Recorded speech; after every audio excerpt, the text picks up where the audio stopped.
Hey, welcome back to Icewind Dale, Rime of the Frostmaiden. Our adventurers have just come back from Targos.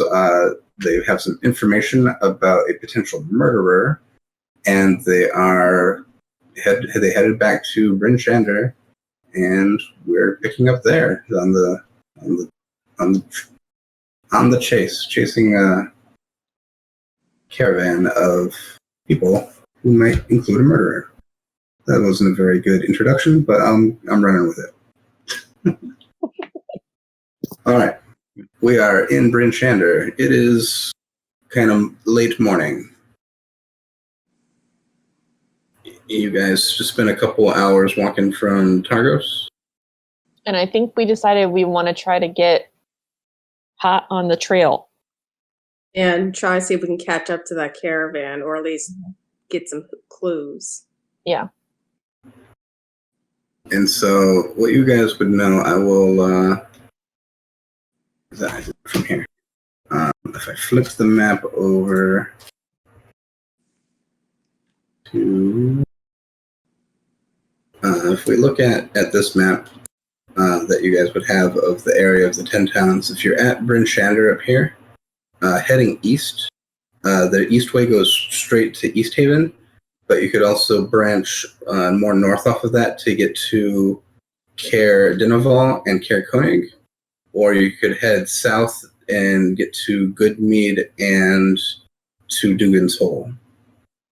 So if you know they're heading east, they're probably heading to. You've narrowed it down to 5 towns. So.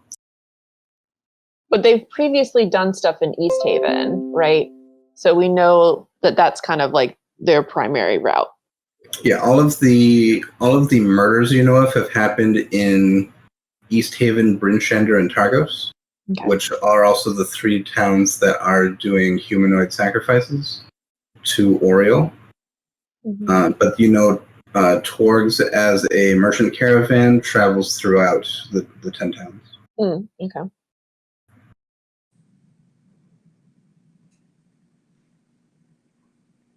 I would say we try Easthaven and go from there. I'd say the same. It fits the pattern with the murders. You are going from Bryn Shander to Easthaven. That's where you want to go? Yes. And we are walking at a normal speed on the road. What's the weather like today? Go ahead and roll a d20. We'll see. Why did I ask such a silly question? Well, that was the next thing I was about to do, so I'll just let you roll it. So you can be the bad guy. What was that? 11. So far, at least this morning, it has been clear, and it's windy. It's always windy in Icewind Dale. But for the most part, no snow. I don't know if I'm contradicting what I said last time, but I believe the weather has been good so far. As of today,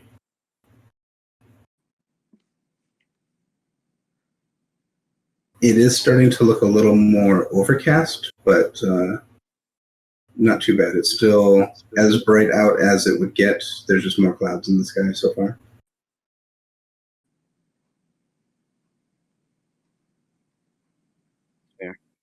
So you would expect from here to Easthaven to take about 7 hours on the road. So it's leaving at, let's say, 10 to 11. You're expecting to get in the evening, and it will be dark long before then. Yeah.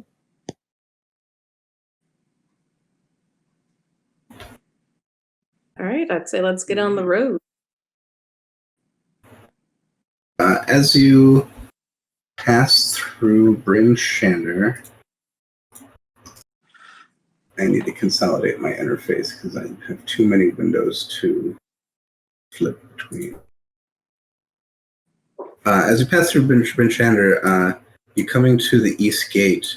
You do see a line of people standing basically outside of this little this little building, and it is kind of strange because you tend to not see too many people on the streets here because it's so cold. But there are people like waiting in line for something, it seems. Is the line orderly? Are people talking, or is it just sort of calm? It seems pretty casual. People are cold. They're like bundled up. You can you see one guy is kind of like dancing back and forth, just trying to keep himself warm. Can we do like a perception to see like is there a sign on the building or something to figure out like what that building is? Sure, I'll say that's an automatically succeeds. It seems to be some kind of bakery. Oh.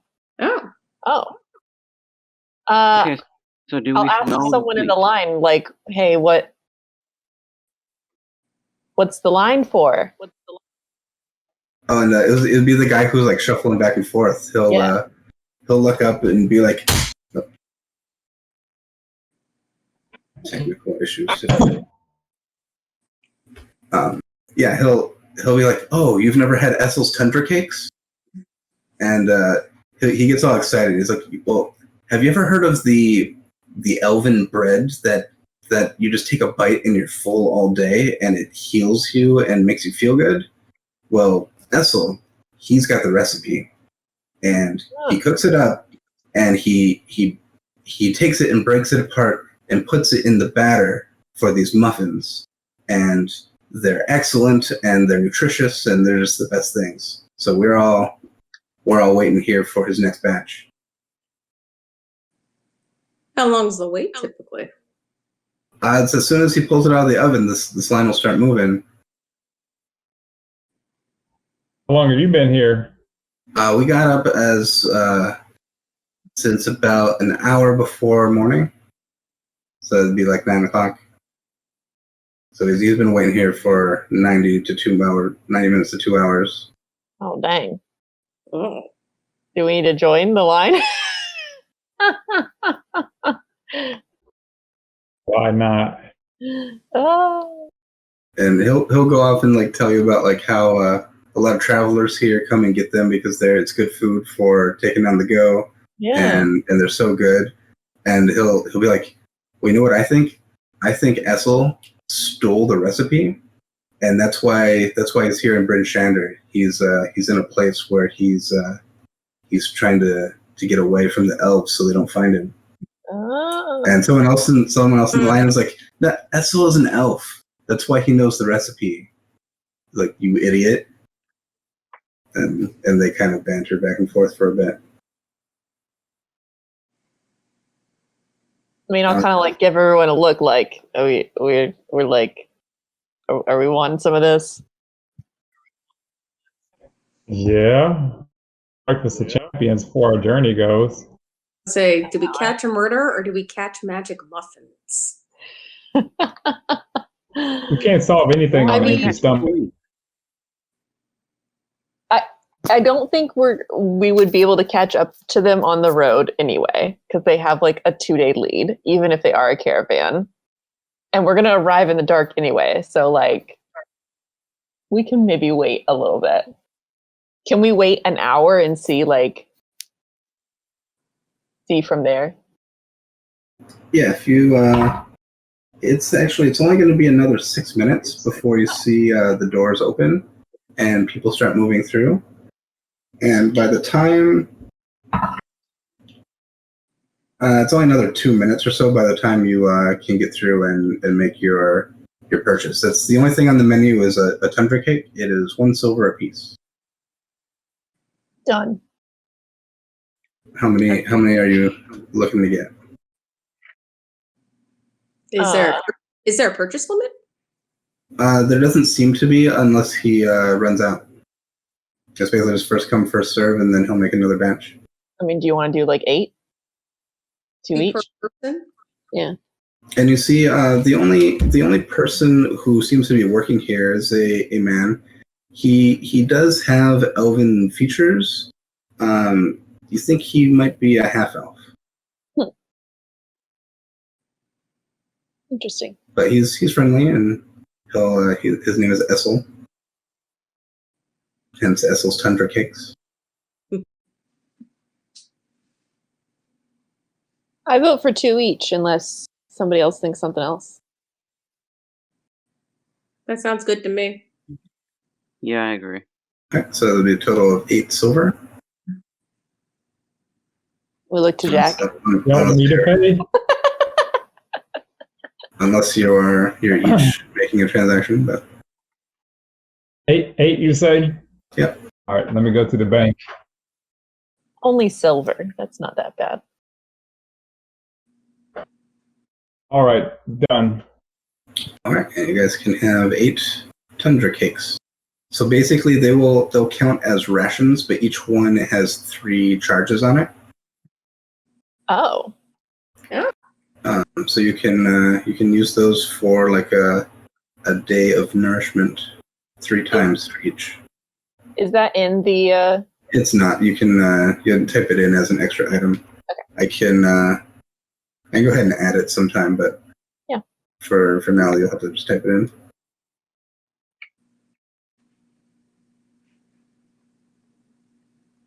And you just see it is. It's not like it kind of looks like a cupcake, but if you bite into it, it's not super sweet like that. It is slightly. It's not intended to be a dessert, but it's pleasant. It's like a sweet bread, and it's dense. All right, so 2 Tundra Cakes.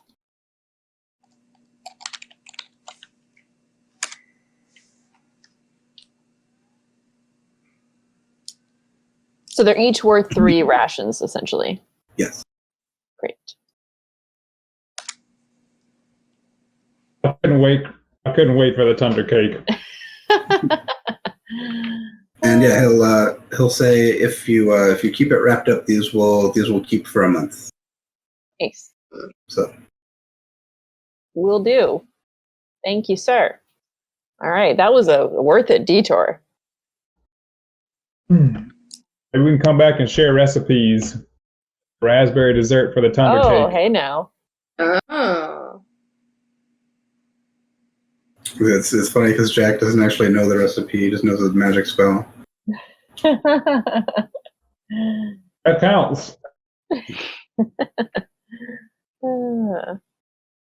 Cool. All right, and then if you're heading out from there, yeah. So let's say it's 11 o'clock by now. So if you're just heading at a normal pace, you would expect to get to Easthaven by like 8 p.m. Did I count that right? Mm-hmm. Or 6 p.m. Mm-hmm. You said 7 hours, so if we're leaving at 11, then 6 p.m. Yeah.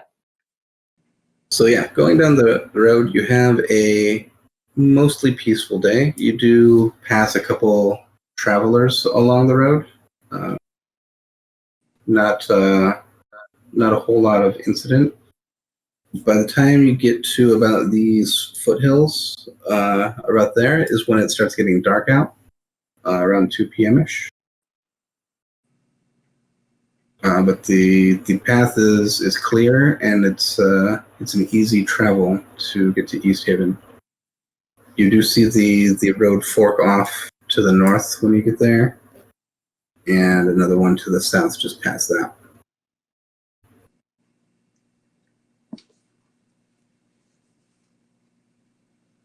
But you do eventually make it to Easthaven.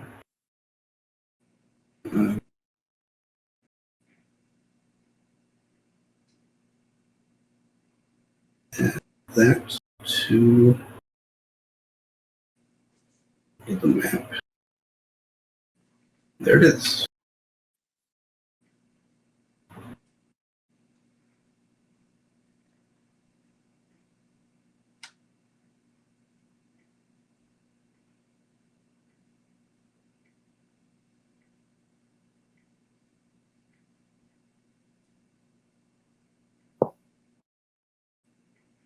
So coming into town, it is dark, but it is a pretty well lit town. There's plenty of lanterns. There's some lanterns along the main roads and lots of residences lit up. Compared to the previous two towns you've been to, there is no wall around this town, and it does seem to be, like at least geographically, a bit bigger. It's more spread out because everyone's not crammed inside the wall. So there's lots of little buildings kind of here and there and everywhere. It is seems like a pretty charming little town here in the frozen north. Why do I sense a butt? You do see on the way in, there is a sign that says, "Watch thy pouch." And there's basically a little silhouette of someone, and someone else is pickpocketing them. Uh-huh. Ah. Oh no!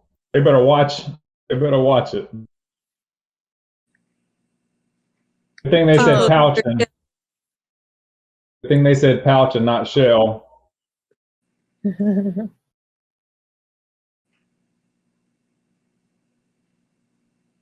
there any sort of like guard or anything like outside on the edge of town?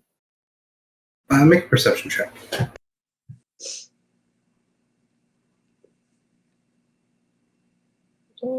think it's going to be 16. There are a couple buildings you see which could act as like a guard post, but you don't see anyone actively like looking like they're like a soldier or anything like that.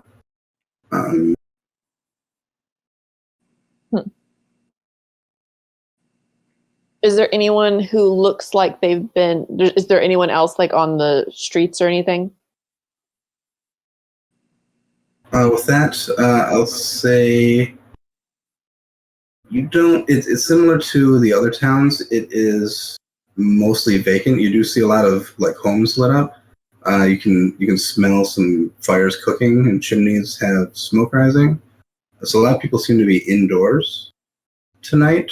But you do hear some commotion further ahead. It seems like, kind of in the distance, you hear. Seems like a group of people. Okay. I guess we'll head towards that then. If there's no one to like ask if they've seen anyone recently.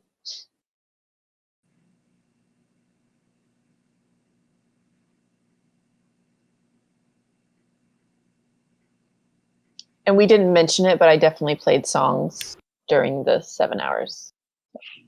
Sure. Just in case anyone forgot that happened. That happened. It was a little bit cold, so you might have just like finished the song a little bit quicker to cover back up, but you still got those in there. The movement keeps you warm, so. As we're walking there, I'll fall to the line, make sure all my stuff's tucked away. No thieves get me.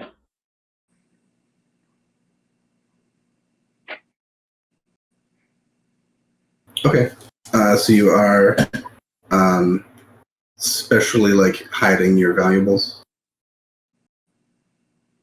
Oh yeah, locking everything in. Okay.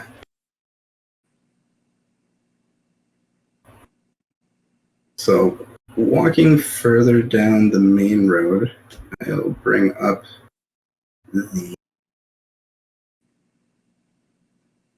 Easthaven map.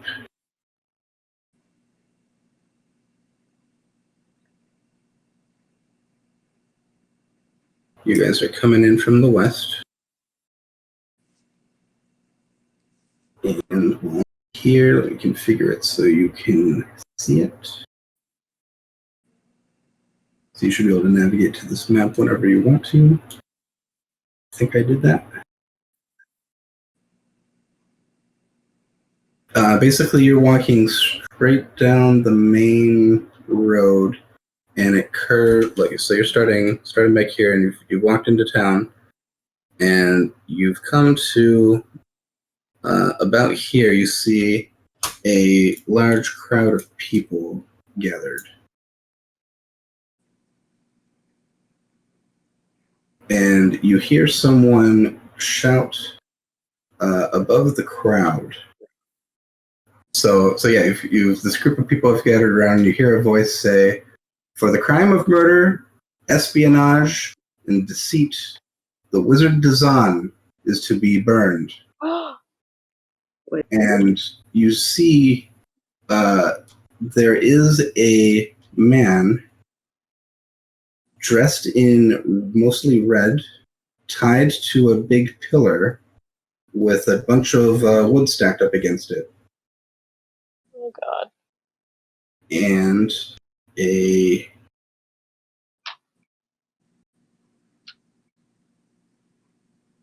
Are we having to do like a Jack Sparrow moment here?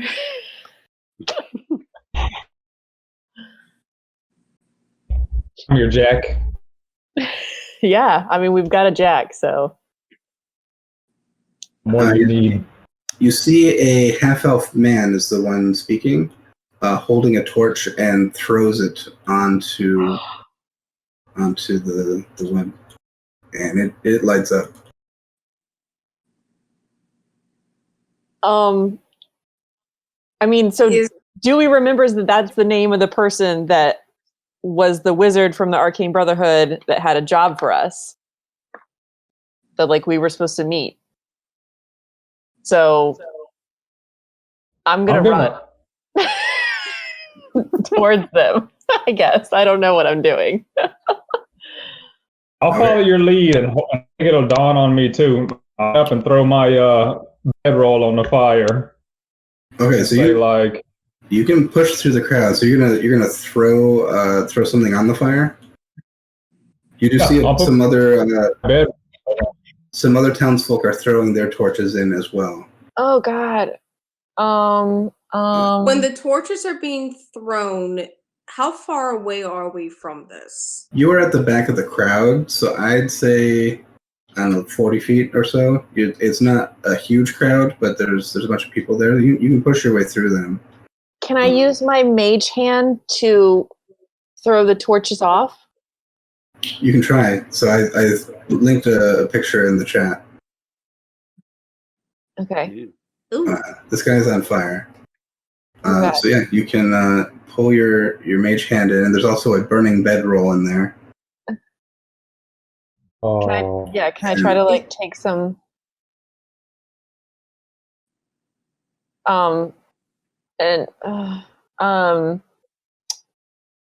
Screaming at this point? Like, do we even know if he's alive? He seems to be. He's not going to be alive for much longer.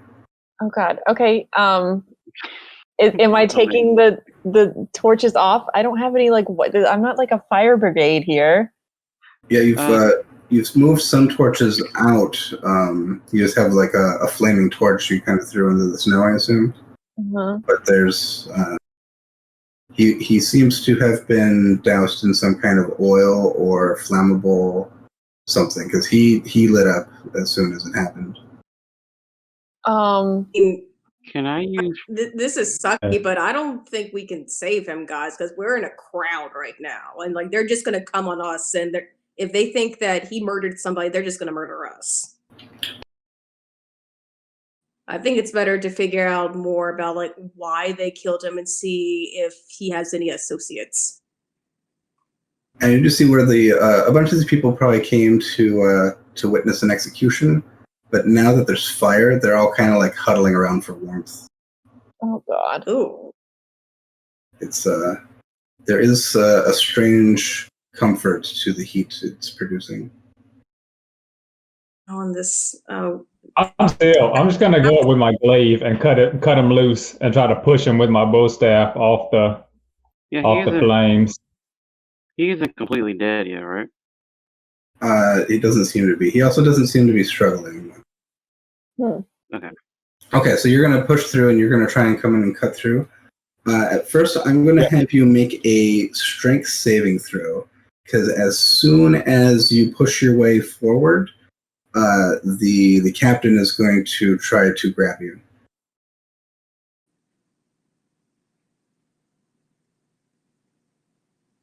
$19. 19. Let me see what his.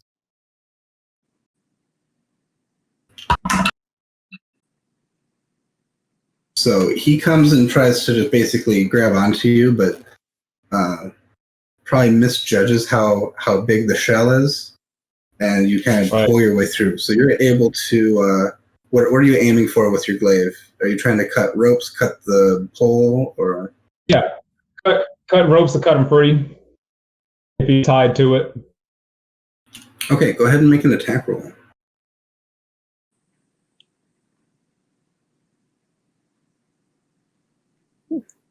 Great entrance to a town. I know, fantastic. Where's the attack roll? Sorry. Under your actions, you have your glaive equipped, so it's a d20 plus 5. So if you want to roll it right there, and the thing is under the hit DC button, it says plus 5. You can just click on that. 11. An 11. That is able to hit the pole, and this is slashing damage, so it doesn't really have as much of an effect on the pole as you would like. But go ahead and roll your d10 plus 3 damage.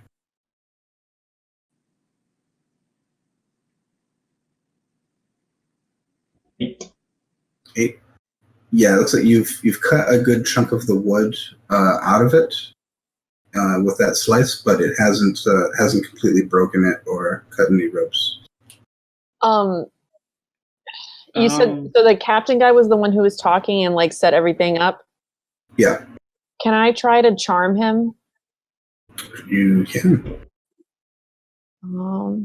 As this is going on, can I use? I'll use prestidigitation to try to keep the flames at bay. Putting it Okay. a bit like. All right, come on, we can do it. 19. What are you trying to do? Oh, I guess I don't need to roll. You need to roll, right? Oh no. What spell is this? This is a charm person? Yes. So it's a wisdom. Wisdom you have to do a saving saving throw. Wisdom saving throw. 13. 18. Damn it.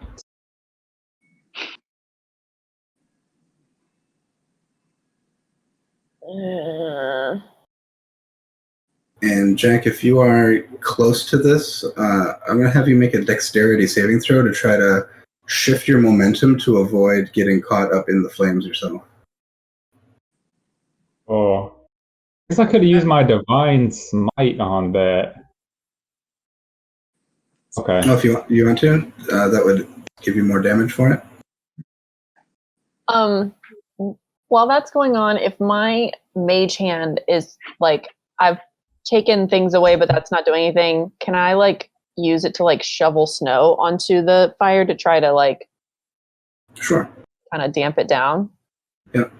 Because, I mean, mage hand isn't the fastest thing, but there's plenty of snow around. You can try to kind of scoop up into the base. I mean, I'll also use my real hands too, probably, but like the additional help of mage hands.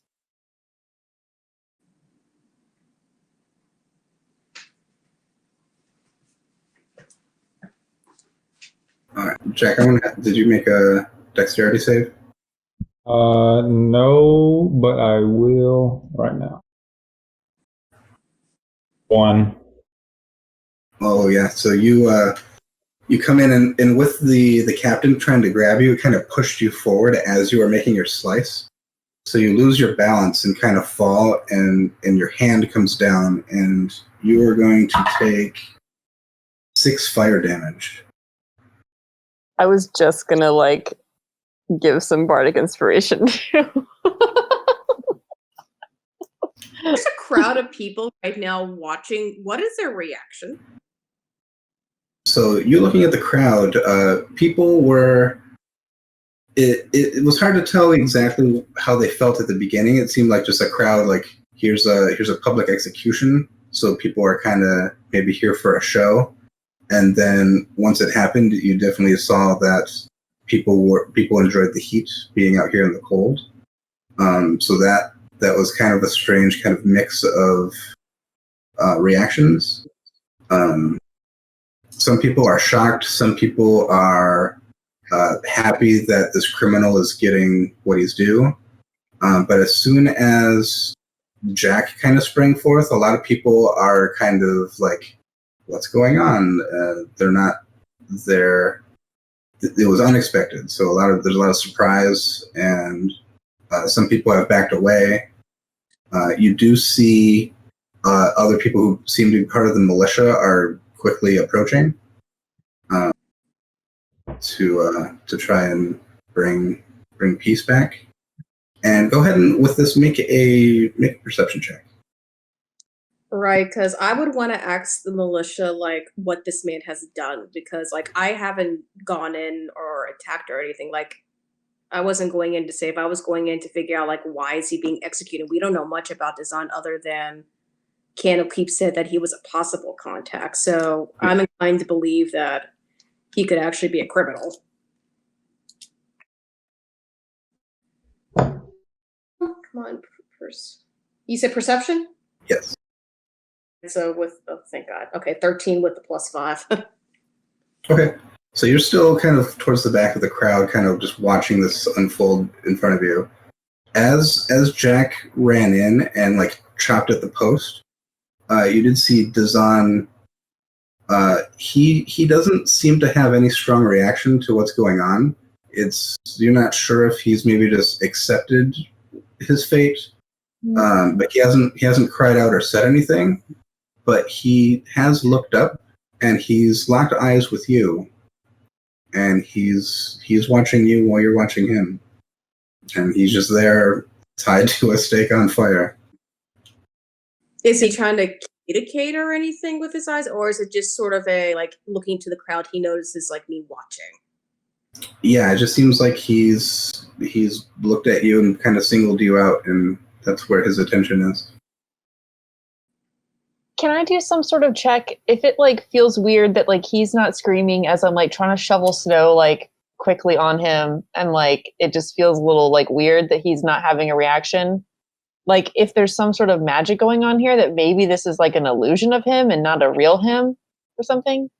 Well, you could either make an insight check to try and see if you can read anything from his expressions, or you could try to make some kind of arcana check to check for magic. Okay. Could I cast detect magic at Dazan in the flames? You could. You know what? Let's do that. I rolled a nat 20. For which one? I mean, I guess probably insight. I'm just trying to figure out what weird is going on here. Like something's off. Okay, so yeah, looking at him and how he's behaving, like he does seem a little strange. He has not really reacted to the fire much. There is signs of he's in pain, but he's just taking it. He's not struggling to get away. I'm trying to think if there's anything else that you would get from a natural 20. It's hard to read anything about the motivation behind what's going here. It doesn't seem to be anything more than what you see. He's a criminal being executed.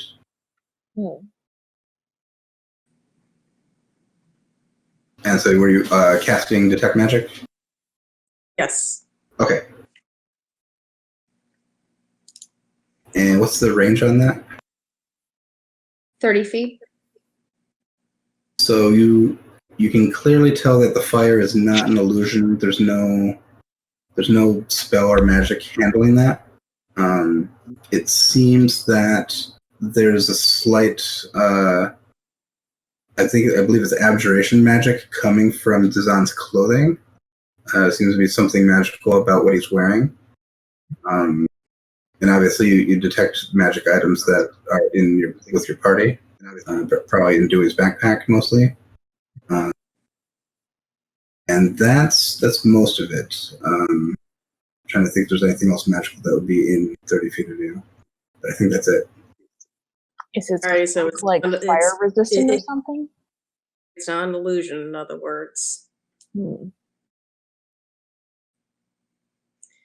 Take another swing. Oh, Yeah, you can try and get up and take another swing.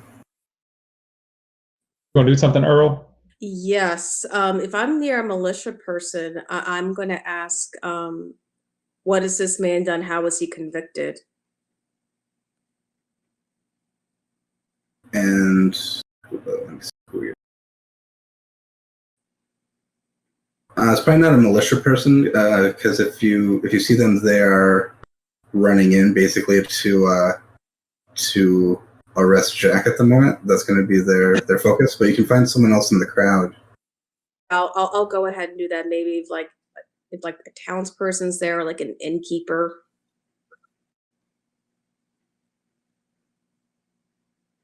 And try to see if I can find out more information about this actual design character, like what he's been accused of, how he got convicted. And I'll back up.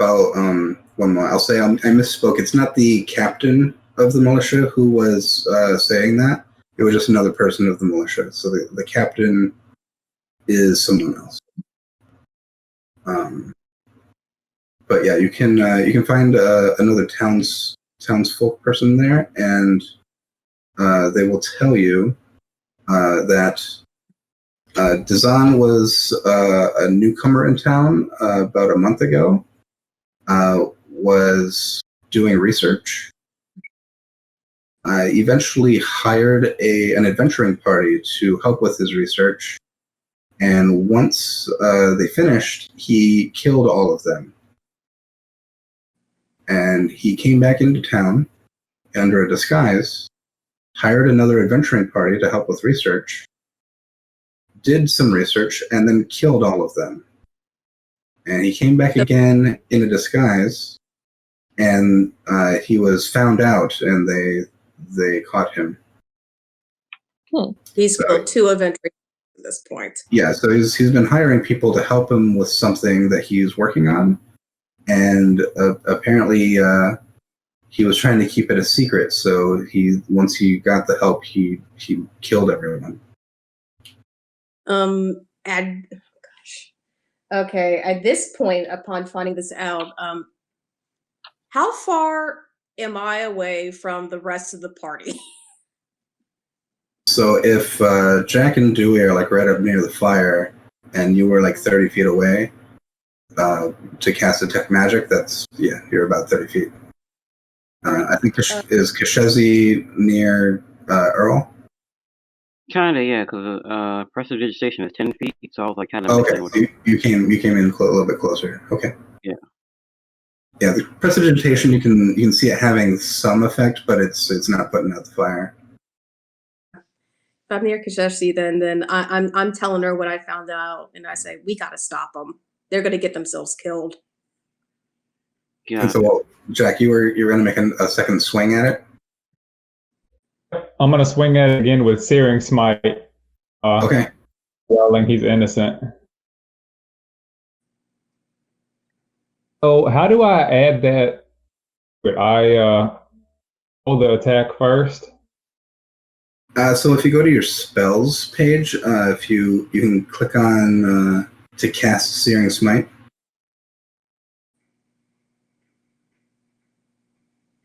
And you roll the 1d6. Go ahead and make your attack first. So here's the thing. So you don't need to cast the spell until you hit. So if you miss, you don't use up the spell slot.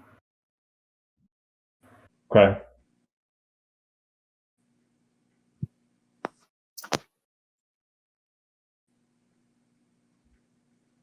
And 10.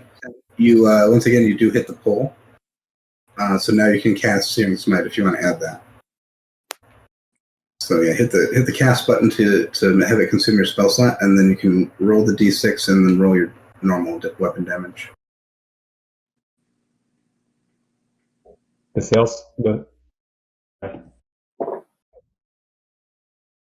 I rolled it before I hit the slot button. That's fine. Okay. So that gave me an additional 5. Okay. 15. 15 total. Yeah, you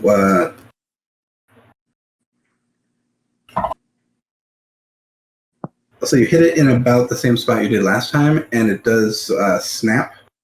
And you do see it basically like falls down and starts to fall over. Some of the people in the crowd like back up right away, so it doesn't land on them. But Dazan is still tied to it, so he's on the ground burning now. And I'm dropping roll. I'm gonna make another attempt. Make another strength saving throw.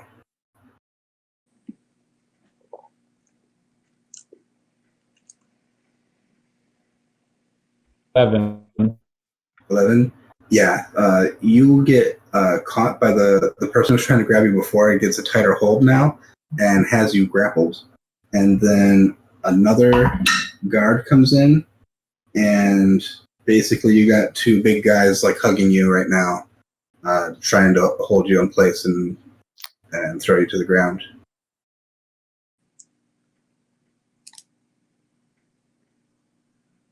Else is new. I'm alrighty. I'm not sure if this is possible, but I'm at least going to try to talk it out.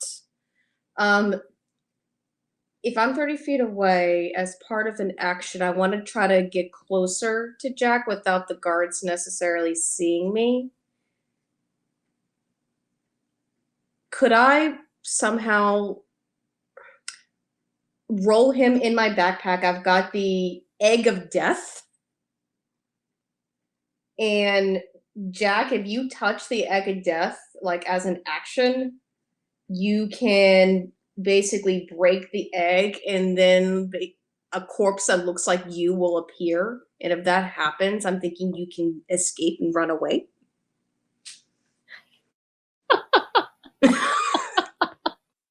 Because right now, I think you're about to be tied up with Dazan. Well, I'm not hearing any of this stuff. I'm just at my own world over here. I'm going to try. So was it the main guy that is also holding down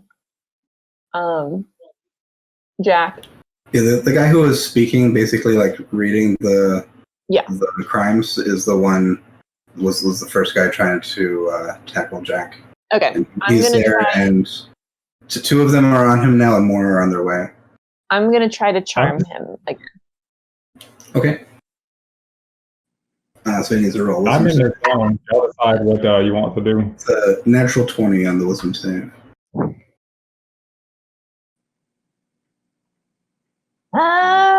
Okay. And luckily there's enough commotion, no one seems to notice you casting spells.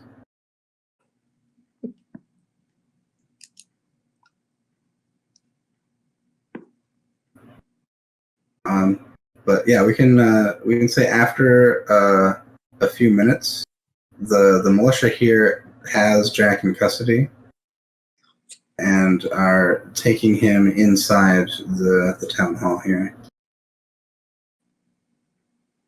So I'll mark the town hall off on your map. We all know where that is now.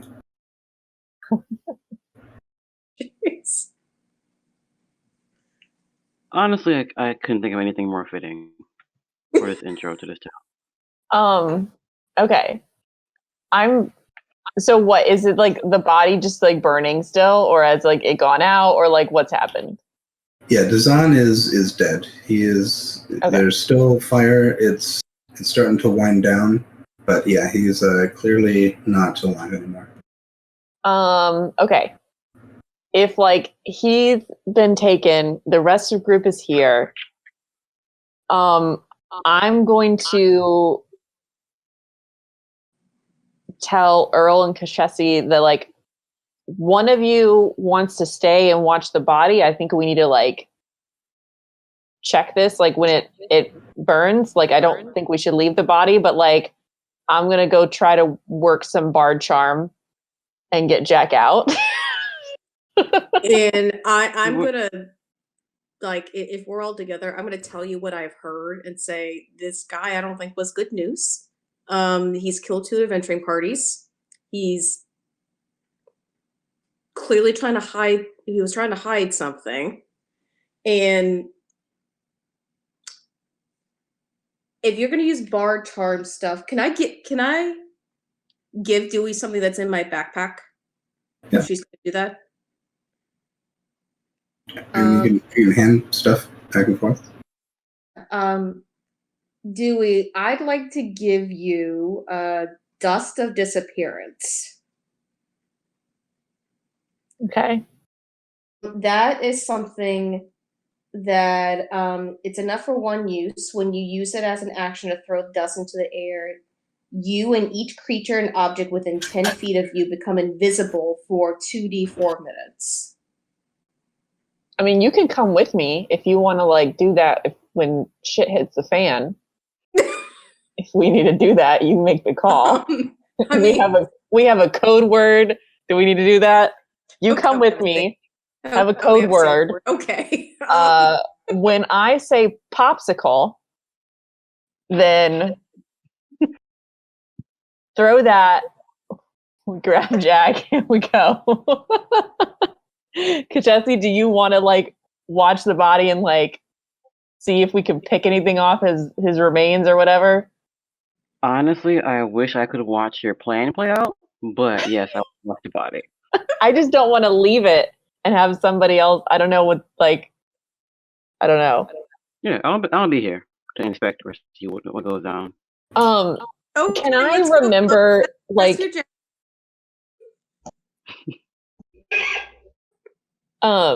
Sorry, can I remember what it is that the Candlekeep people exactly told us about? I mean, I know I wrote it down about Dazan. Got it in a document. Like, I'm trying to remember if it was just like they like found a call that someone was putting a call out, or like what, or if it was a specific that like they charged us with something for it. I can't remember. I remember just like there was a figure named Dazan. He's with the Arcane Brotherhood, and that's literally all we knew. Yeah, I wrote down that it split into 2 groups and that Dazan went off on his own. That he's a human wizard doing research and has a job for us. So in the letter it said, "We've been in contact with the Arcane Brotherhood, and they've expressed interest in working together to learn more about what's causing the situation in Icewind Dale. They sent their own research team earlier this year. However, one of the team members, named Dazan, reported back that the team had been dissolved. Dazan now works independently and is looking to hire a capable group to assist with his research. This could be a beneficial collaboration. They unfortunately have not been in contact with Dazan for several 10 days and are unable to set up an introductory meeting at this time. If you happen to encounter him, they would like to reestablish a line of communication." Okay. Well, that's not a thing anymore. Yeah. Okay. And it's also not indicating whether he was supposed to be good or not. But, you know, I would like to see like where his research was. What, like, I feel like we need to like figure that out. Like, I think that there's still more to this. But yeah, right now we need to go. I need to use my maximum persuasion and performance capabilities in the town and try to charm somebody for the 3rd time, probably. Yeah. And if we're gonna go with that, let me see what. I mean, I could also put people asleep if it's like really that dire, but I'd prefer just to like use my normal charm and not like have to have us like run out anywhere. I mean, obviously this was a mistake. Like, officer. Well, say, Jack, there's enough people there, so they're, unless you want to try to do something, but I assume they can easily basically have you arrested and take you inside where there is basically a holding cell. Are you talking to me? Yeah. Walking me to the courthouse? Because you were right outside the town hall anyway, and so that's yeah. So they've got you. Yeah, they're walking basically inside. There's a. I'm sure. Yeah, I think that's the right place. But I believe there's a holding cell in there that they would take you I'll cooperate. Right is right. And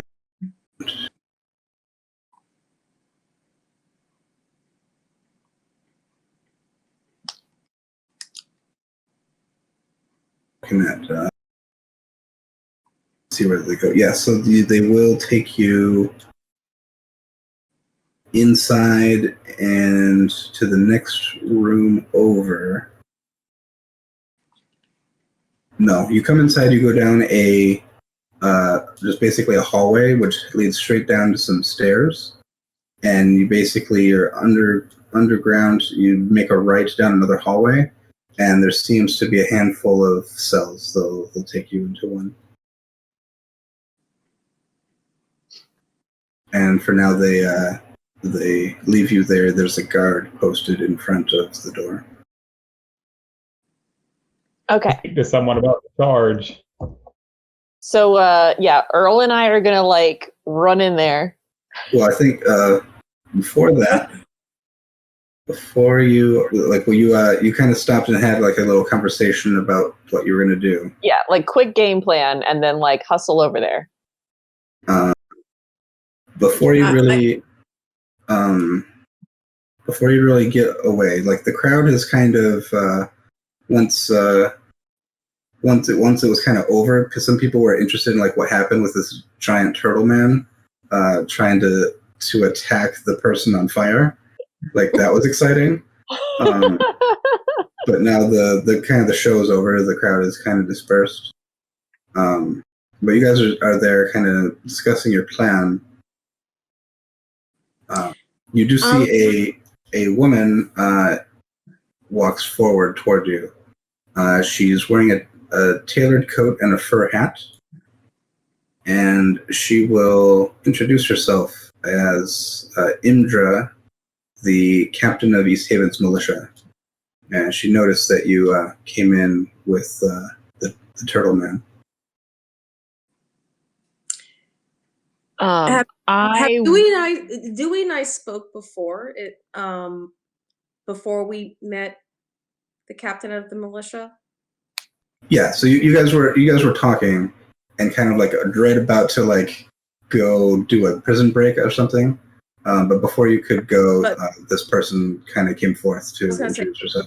Before that, I was going to suggest that maybe, if possible, like if there's a chance, maybe we could convince the captain of the militia that Jack was attacking, or, you know, instead of freeing this Dazan, that maybe like Dazan killed, like one of Dazan's murder victims was a friend of Jack's, and he was just trying to kill, you know, bash him over the head or something. And so he wasn't trying to free a murderer. He was just overcome with grief. I mean, I was just going to go with the truth that, like, we were, like, given a job by this person, so we were trying to save them, and it was a big misunderstanding. I'm going to try to do whatever convincing we can first.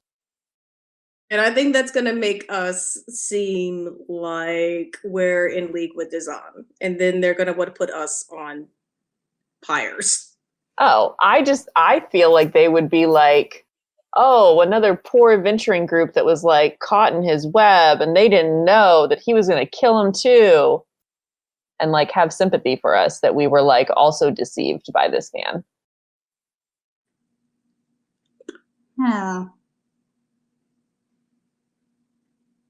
It's still kind of looking like we're trying to free a murderer, and now we're trying to convince him that our actions were noble.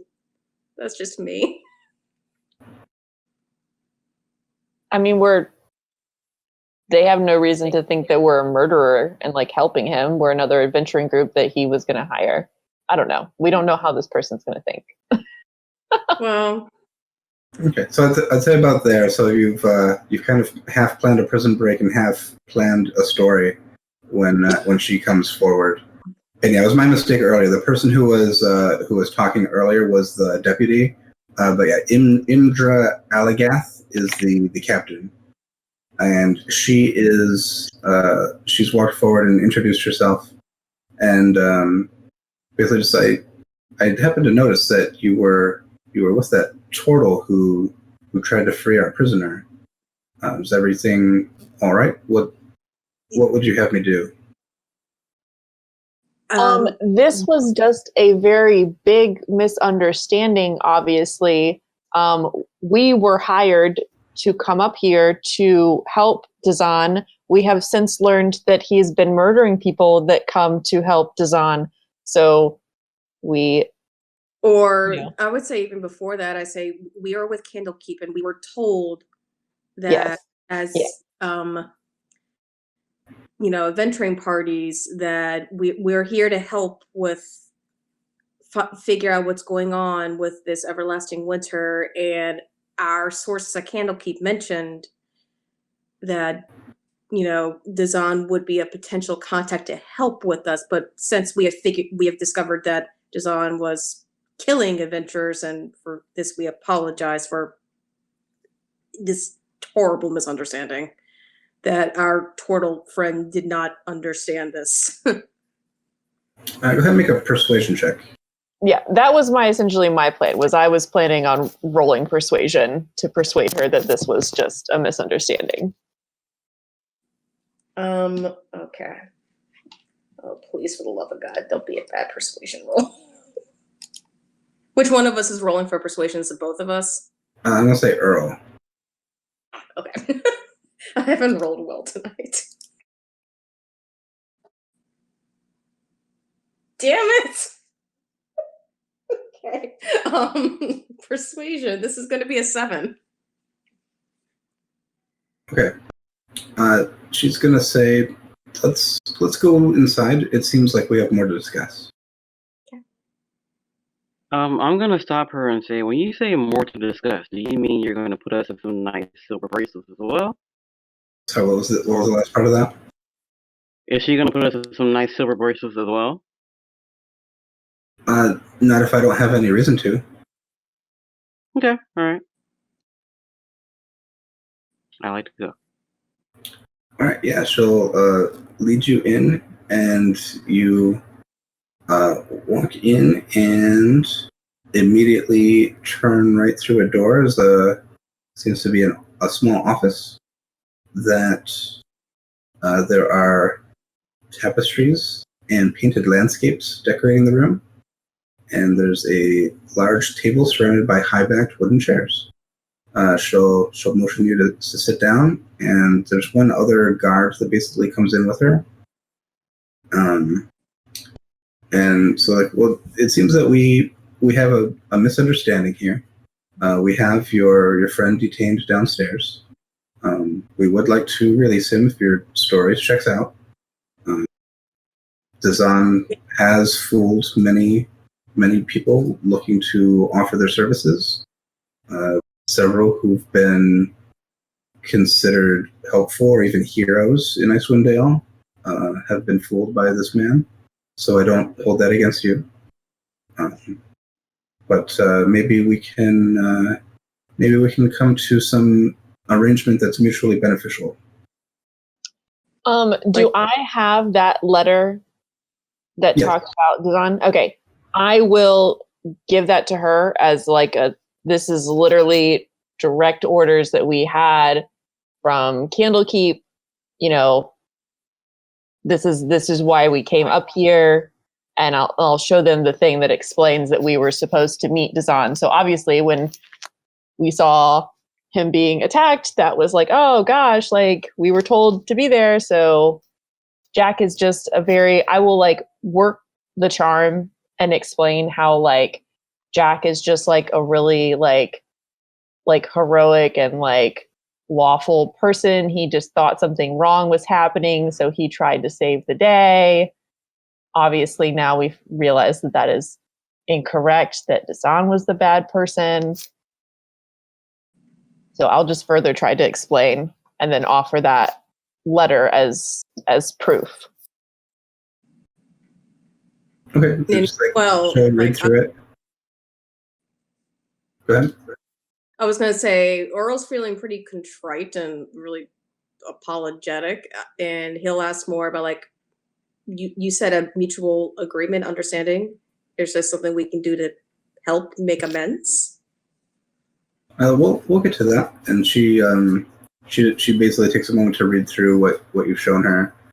And like, so Candlekeep, you've come a long way. And this was your reason for coming to Easthaven, is to work with Dazan?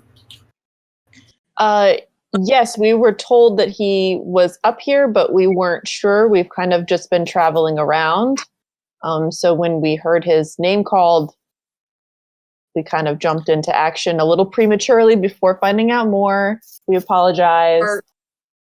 I would qualify that we've been charged up here by Candlekeep to, see if we can, help or figure out what's going on with the Everwinter. And one of the potential leads that we were given at Candlekeep was getting in contact with Dazan as a potential source for, figuring out what's going on. So Dazan was not our ultimate reason. He was just one of many potential paths. Okay. And she will kind of contemplate that for a moment, and she motions to the other guard there to go and it basically tells him to go check the prisoner, and you'll see he will leave the room, and she will say, well, this is where maybe we can make an arrangement. We can remove the charges on your friend, and maybe you can help us with the matter.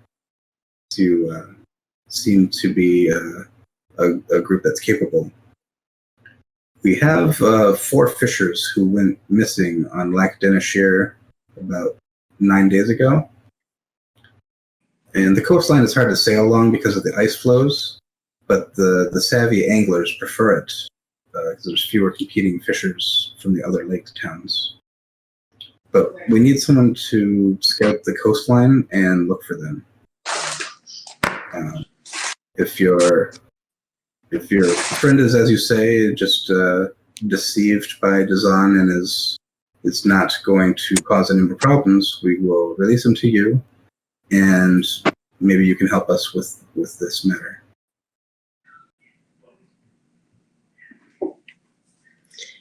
And I suppose if we're talking about this, I guess we would ask, have there been any murders around recently? Another thing that we've been exploring is there's been a murder in Bryn Shander, and murder in, is it Torgos or Tagos?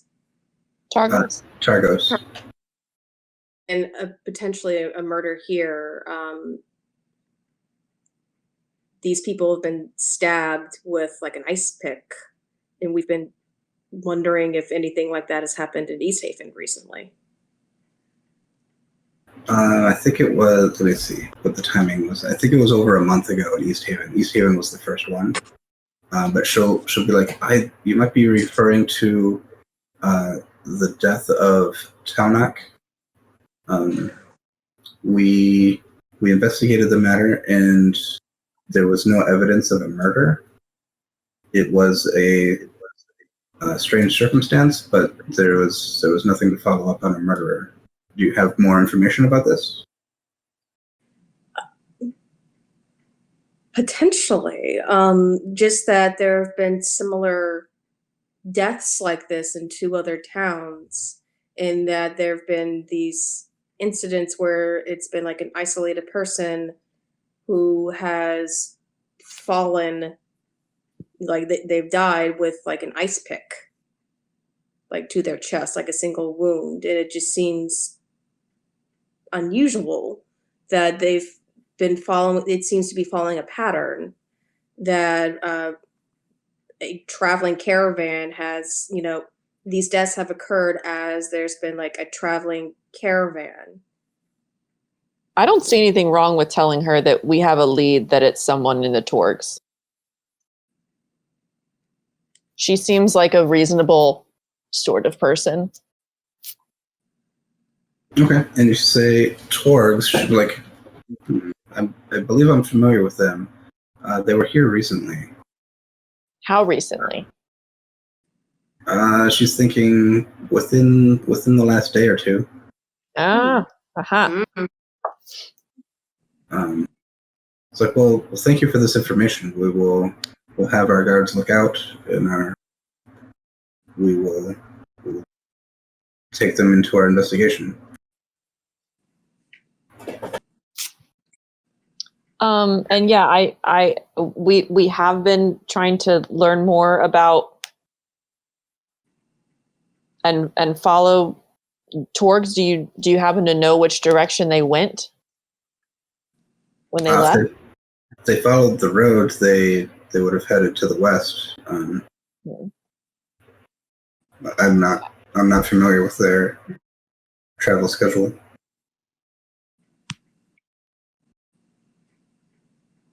I mean, I would say that we can try to assist with the fishers, but tell her that, we have been trying to track the Torgs since that is a lead that we have. So we can't stay too long. We'd really just want to know what happened to them. We assume probably the worst, but we hold some hope. We just needed someone to take the risk to go out there. I'm inclined to go investigate the fishermen just simply because this might be, like a little bit of a quid pro quo of, well, we almost released a murderer. The least we can do is try to, locate some fishermen and maybe establish some goodwill again in Easthaven.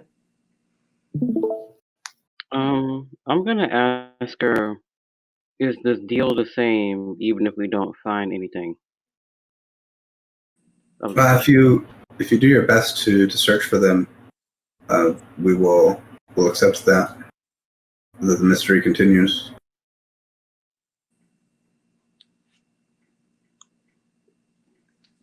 Yeah, we can help. Excellent. And so Jack, while you were down there, I wasn't too long waiting in the cell, and someone comes out and leads you back down a hallway. You go past the stairs that you came down, further down the hall to another room, and it's a small table. It seems to be specifically set up here for interrogations. And the guard will basically just ask you your name and what you're doing in Easthaven to start with. My name's Jack. I came here because Dazan's mom sent me to bring him back home. Told me he fell in with a bad crowd and wanted me to bring him back. She even made this blanket that I was going to give him. And so what is your relationship with Dazan and his mom? Not too close, but we just had his mom in a call house. And what were you attempting to do, interfering with the execution? Just to bring him back home to his mom? Well, I just felt it in my shell. He couldn't have had a fair trial. I talked to her about it, Lathander, and I just knew it was the right thing to do. His mom told me all about him. So I'm going to have you make a persuasion check with disadvantage.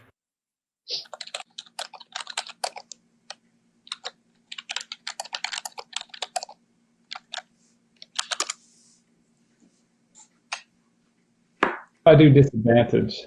Sorry. Just roll it twice and take the lower one.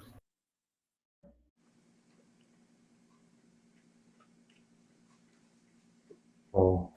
Okay, so we're having an audio trouble again.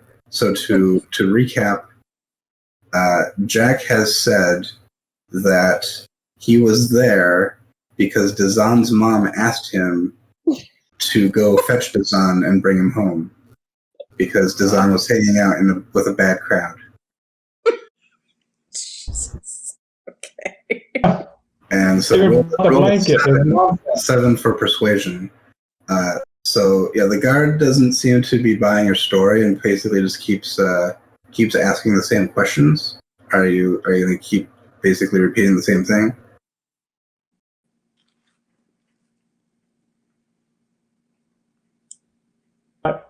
Ask him if I can speak to a supervisor.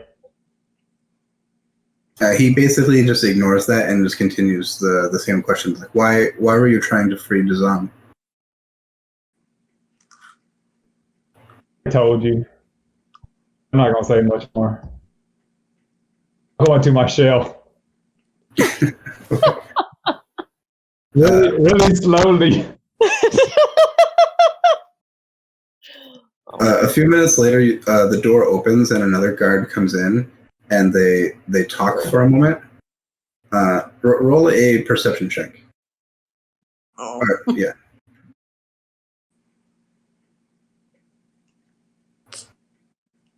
One. Okay, you hear them, and the guard who was interrogating you is telling the guy, like, this prisoner is not being cooperative. He's not telling the truth. He's just making up lies. And the other guard is like, well, I was told to have him brought up. And the guard who was interrogating you is like, I don't recommend that. This guy is not safe. And you hear them like talking, but like arguing because the one had the orders to bring you up, and the other one does not trust you at all. So this goes on for a while. Are you just kind of sitting there in your shell listening? Just my eyes are poked out. I'll watch them.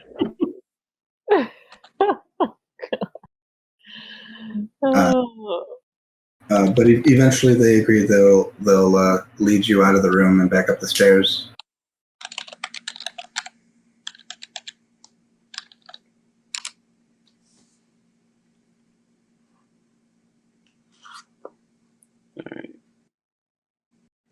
I mean, always when Jack is involved.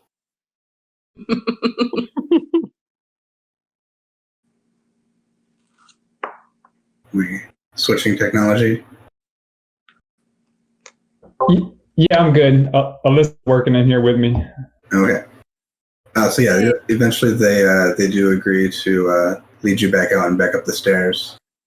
And you go and into the office and rejoin your party, but you are still basically tied up, and you don't have all your things with you at the moment. Okay, so we don't know all the shenanigans he's been pulling. No, obviously. He doesn't know the deal you made. So we're just like, oh, Jack, okay, great. So are we good to go? Like, I'll be like, the captain, like, we'll get right on this. Like, if you release him, like, we'll go be on our way and figure out this fisherman stuff. And the guard will be like, Captain, may I speak with you for a moment? And she will head out, and they will have a conversation together. So you assume, Jack assumes he's informing her of the interrogation results. How close am I to the party? You are there. You can sit down at one of the chairs around the table if you want. There is another guard in there watching you. So if he comes in then and like they've left for a minute, like we'll explain like what happened. Like, hey, apparently Dazan was really bad. He like put up this ruse to call for adventurers and then like murdered them. So like, we explained everything, that it was a misunderstanding. We told them the truth, and they're going to let, you go and us go. They just want us to help them look for some fishers. Fishermen. Yeah, some fishermen that got lost. So yeah, we should be good to go then.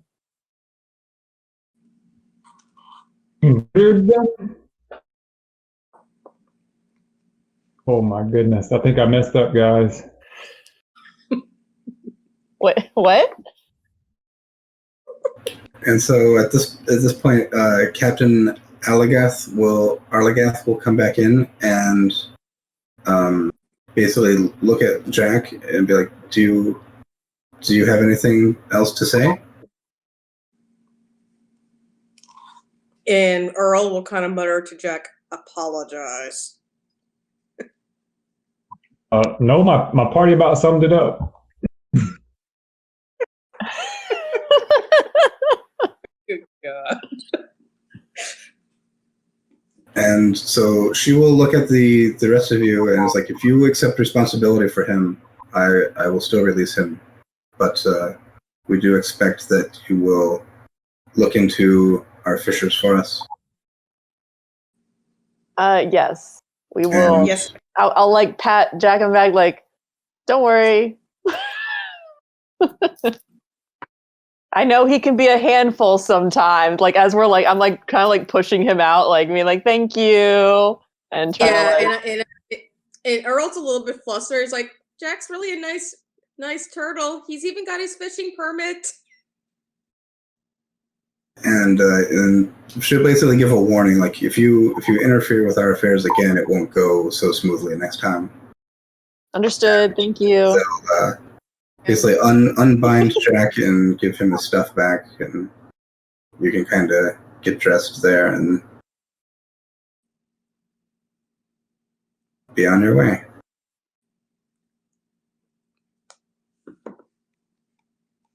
Okay. So as we're going out, can I be like the last person to leave the room and I just turn around and give her a dirty look? Sure. I think I'm missing some pieces of silver here. Go back. Oh boy. No. We've done enough damage. Okay, if we're leaving, is the charred body still there? Is it still burning, or is it? It is. It hasn't. There are still some people kind of standing, like keeping warm over the coals, basically. But it hasn't. The scene hasn't been cleaned up. I'm sorry, but burning flesh does not smell good. Like, gross. Yeah, there's a hint of that in the air. They're good. Ugh. Too cold to smell. Weird people. I'm like really turned off by the people in this town. Like that's weird. Like that's creepy.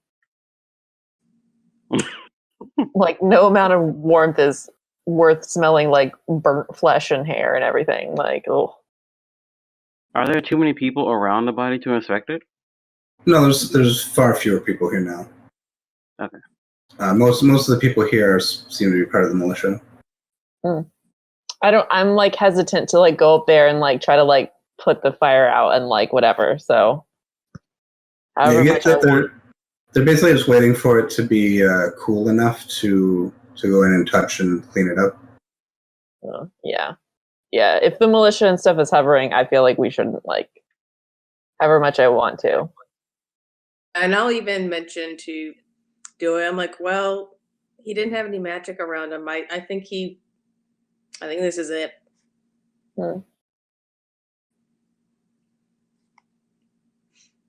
What time is it at this point at nighttime? Like, is it? It's I'll say like that whole thing is about 9. I'll say.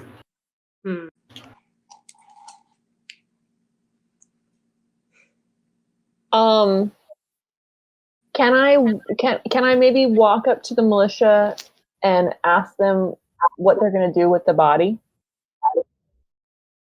It'll be disposed of. They have an undertaker, basically. I think I would ask the militia a little bit more. Like, do they have any further information about these missing fishermen? Like, are there families that we can talk? Their families we can talk to gather more info, that sort of thing. Like, maybe could that be like an investigation check? You can make a persuasion check to see if they'll reveal any more information. All right. Well, my persuasion rolls have sucked tonight.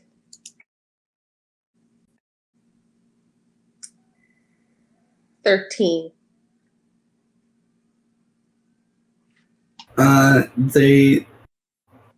They know some of it. these people didn't personally know those fishers, and they basically say they wouldn't give away like private information about these individuals, but they do know information about where they might have gone. Trying to find the knucklehead trout. Easthaven's kind of at a bit of a disadvantage because of how the basically district lines are drawn on the map for where they're allowed to fish on the lake. Currently, they are the biggest town on Lac-Dinishir, but they have the smallest fishing region. And it's been unfair for a long time, but basically the lines were drawn when Easthaven was a much smaller town, and it's just not fair. So the fishermen do all kinds of tricks to try to find the best fishing areas and maybe skim the rules a bit. So they think what happened was these particular men took a boat, dragged it across the ice out into where it is not frozen, and then sailed up the shore, the eastern shore. And it is a bit dangerous there with the just chunks of ice in the water and some of the currents around there.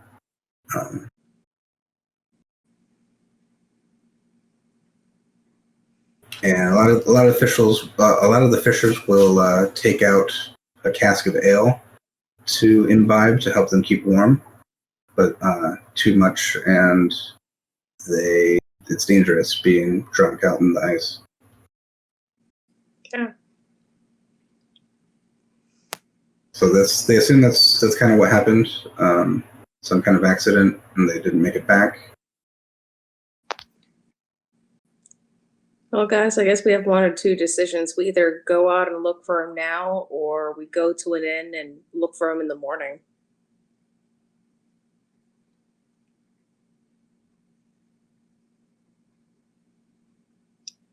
So, It's from. Okay. am I right in understanding that we're going to have to get a boat to try to search them? Possibly, if you want to, or you could try to travel along the coast. Okay. It seemed like it seemed like they stayed closer to the eastern shore. Okay. Is where they were planning to go. But you could potentially get a boat. The docks are frozen, so you'd have to do what they did and drag the boat across the ice until you get to water. What do we have an idea of, like, obviously it's nighttime and it's dark. Like, it's probably best that we try to do this in what little light there is, right? Like, unfamiliar with the area, we're not going to be able to see very well if we're trying to look for something.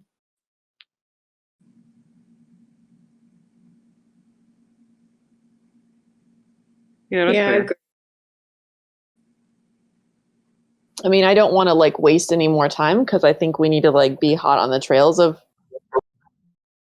these. That's what I was just Orcs? about to ask you, Dewey. How long should we spend looking for these people before getting back on to looking for the Torgs? I know, because like the Torgs left like a day ago. Like we're closing our like gap, and we don't even know where they went. Well, looking on the east shore, for all we know, the tourists could be on the east shore. So I would say we have a definitive direction for the fishermen. We don't have a definitive direction for the Torgs. Yeah. So I vote fishermen.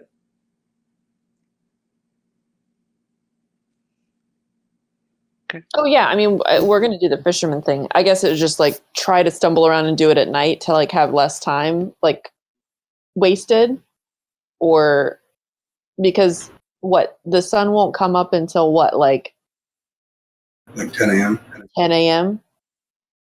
So I don't know. Sure, we can go ahead and we probably are tired anyway.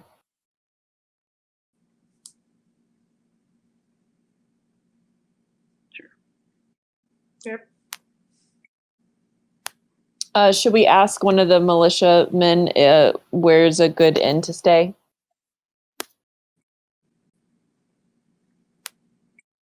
Yeah, you can. Let me see. They will point you towards the White Lady Inn, which is not too far from here. It is near the docks. And I will add it on the map.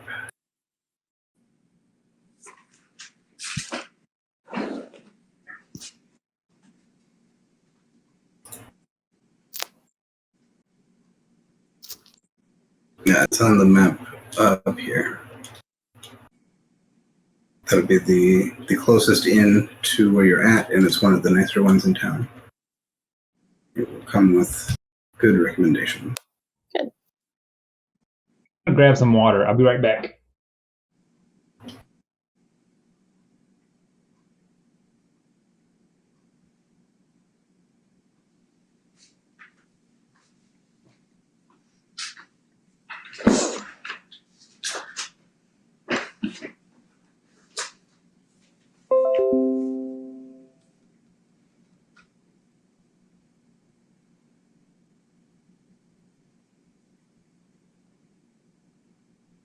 Should we worry about finding any more information about these fishermen as we go to an inn?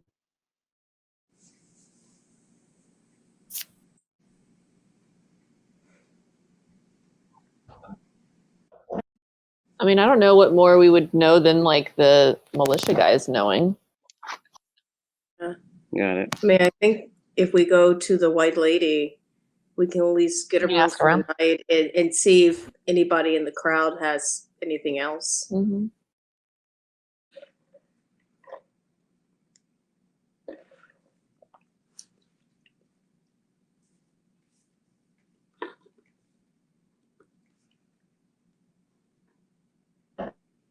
Want to stop for the night?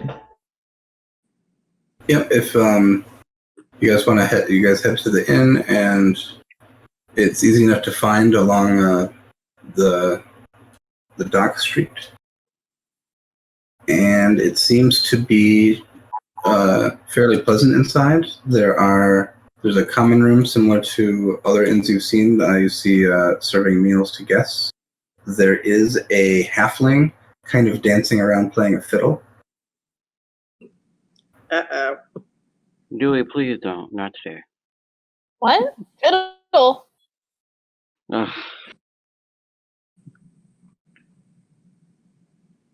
And I smell the competition coming. It's not a I competition. hear the competition coming. It's a collaboration. Okay. Sure. Make them pay before you play. Stop that, Dewey. okay, and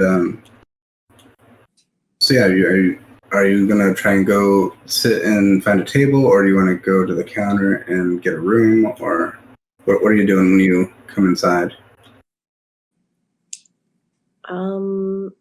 I'd say go to the bar and inquire how much a room costs a night.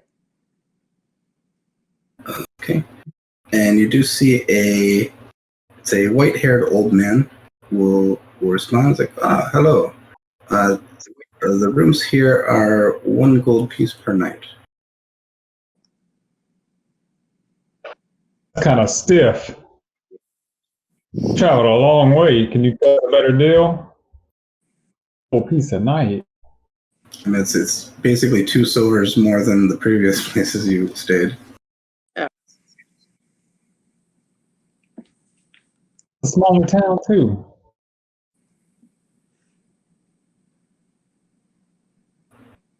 So those are our rates. Has been for years. You can huddle up in 1 room instead of 2. And we brought a performer. Can't you knock some off? We'll entertain your guests for an hour or so. Come on. I love that you're just pimping me out, and Dewey doesn't care about the money, but you're gonna get the money for it. And he just kind of gestures to the halfling dancing around the room with his fiddle. And Ronaldo is doing a fine job of that already. How Better good than that really guy. though is Ronaldo? Like, He's drawing in the crowd.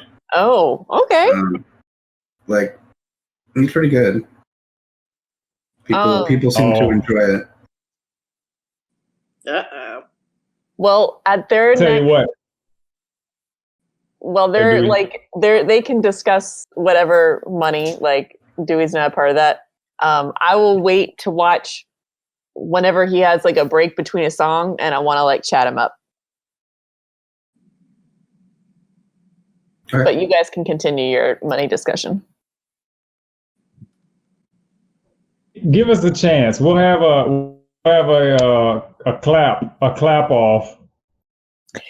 Whoever does the best performance, if our player performs best, half the room rates. Oh.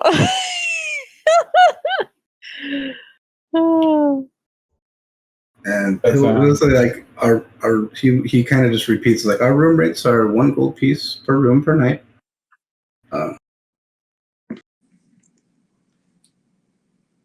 And it's like you might be able to make a bargain with Ronaldo to share his earnings, but I don't think you will. Fine, but you'll regret this once you hear. Okay, I'm just gonna say to the He said, in the event that it all goes wrong, let's just look for a shittier inn. Shittier hotel will fine with me.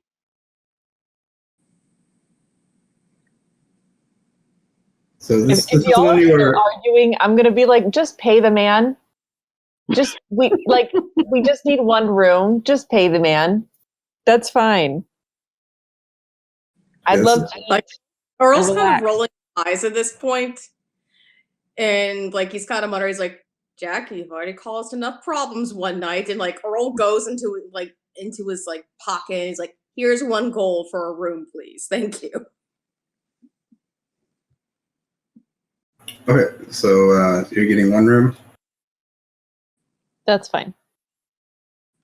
All right. That would be 1 gold, and he's gonna do. He's gonna ask basically for your names and ask how long you plan to stay in the city. 1 night. Okay, and he'll write that down. It takes him a little longer, but he goes through and like checks everything he's written down and hands you a key to a room. And you do see Ronaldo does have a big flourish at the end of a song, but he doesn't like stop for a break. He goes right into the next one, and he will say, "This next tale is not fit for the ears of women, children, or those of tender heart." So he goes off on to tell a tale as he plays, and he's plucking his fiddle. He talks about the White Lady, the one who this very inn is named after, and her husband, who was a miser, who kept his treasure in a heavy locked chest that never left his side. And perhaps it was that chest that capsized his boat and sent the man to his sunken grave. Or perhaps it was the fright of seeing his dead wife that caused him to capsize the boat and drown. Either way, it is certain that the man's treasure lies at the bottom of the lake, waiting for some intrepid explorer to find it. And the ghost of his wife is haunting it. He walks along the lake and comes and visits this very spot. Mm-hmm. Ooh.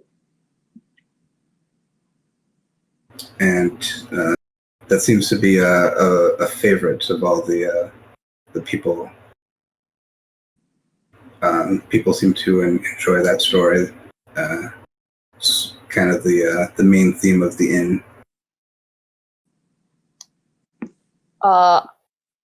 Dewey is taking notes. Like I'm writing down the song because this is like super interesting. Very, very good lore. Yeah.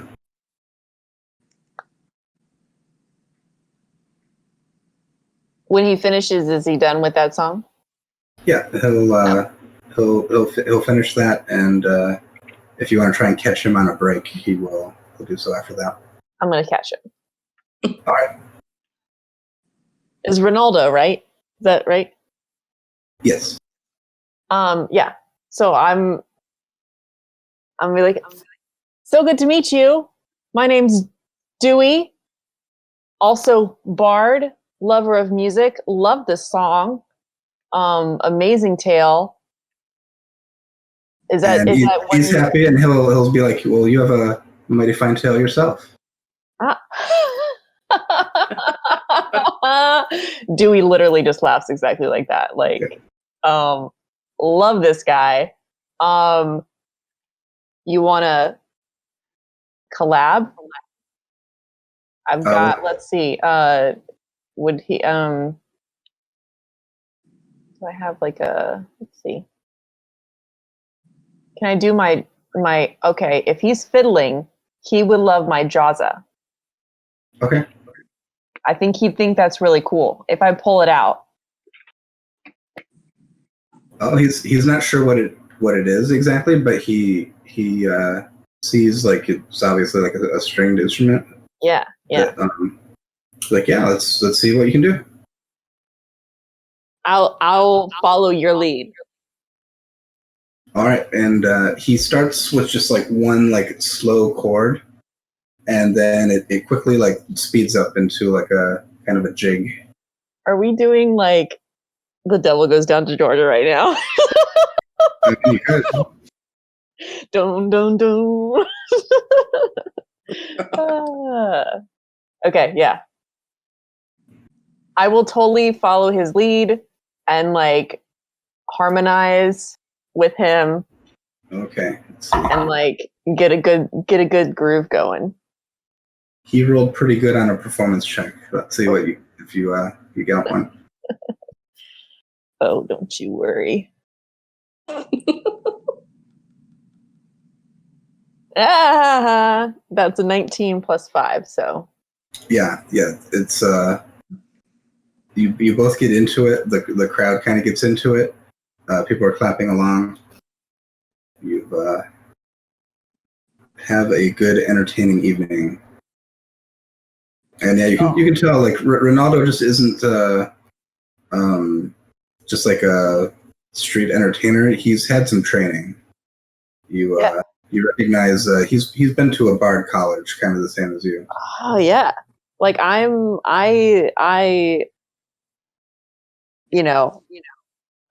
appreciative of the craft. I feel like he's a fellow artiste as me, and I'm enjoying my time. Bard college, so like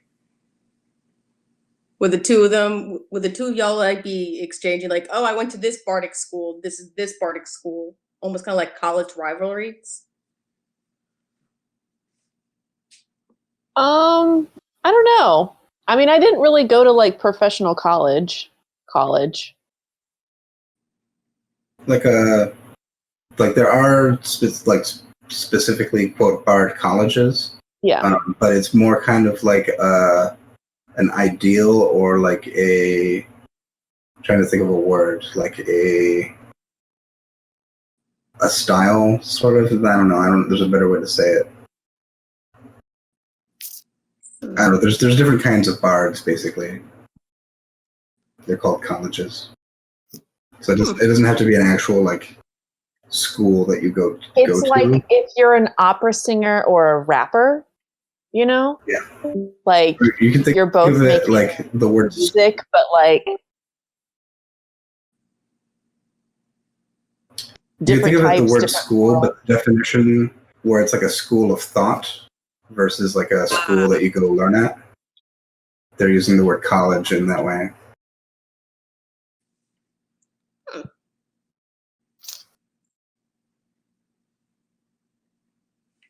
Not like that other guy from that in Bryn Shander. He was no good. No, you're just a guy playing a harp. Yeah, this guy's the real deal. Yeah, and he's dancing too. It's impressive. I will jig along with him. And was anyone else doing anything while they are performing? I want to go up to the bartender and ask if if that story is true about that lady. And he'll be like, that's what they say. There's been reports of seeing her on the waters and seeing her in this very inn. Anyone tried? How deep is it? Lactinishare is pretty big. I don't think he knows like the math off the top of his head. These are substantial lakes. There could be something buried under there. There's definitely multiple shipwrecks.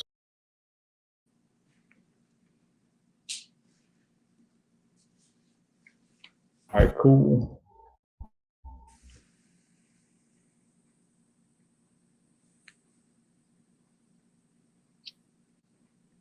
I just went straight up to the room and went to sleep. Okay. That's a fine plan. No dinner, no nothing? Not tonight. Got my tundra cake for tomorrow. I'm good. Okay. What's on tap? Here they are serving Easthaven Ale. Mm-hmm. Is yet I'll another take one. honeymead? They occasionally get shipments of honeymead, but they are currently out. It's not something they keep all the time at this place. Easthaven Ale is kind of the more the local brew, so they try to support it. And it's not the best, it's not the worst. It's kind of average. It gets the job done. Yeah.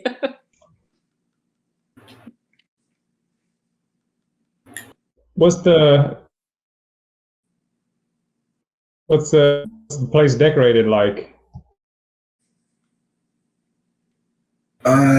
It's Nice. let's see if it tells me. Rustic. It's nicer than the ones we've been in. There are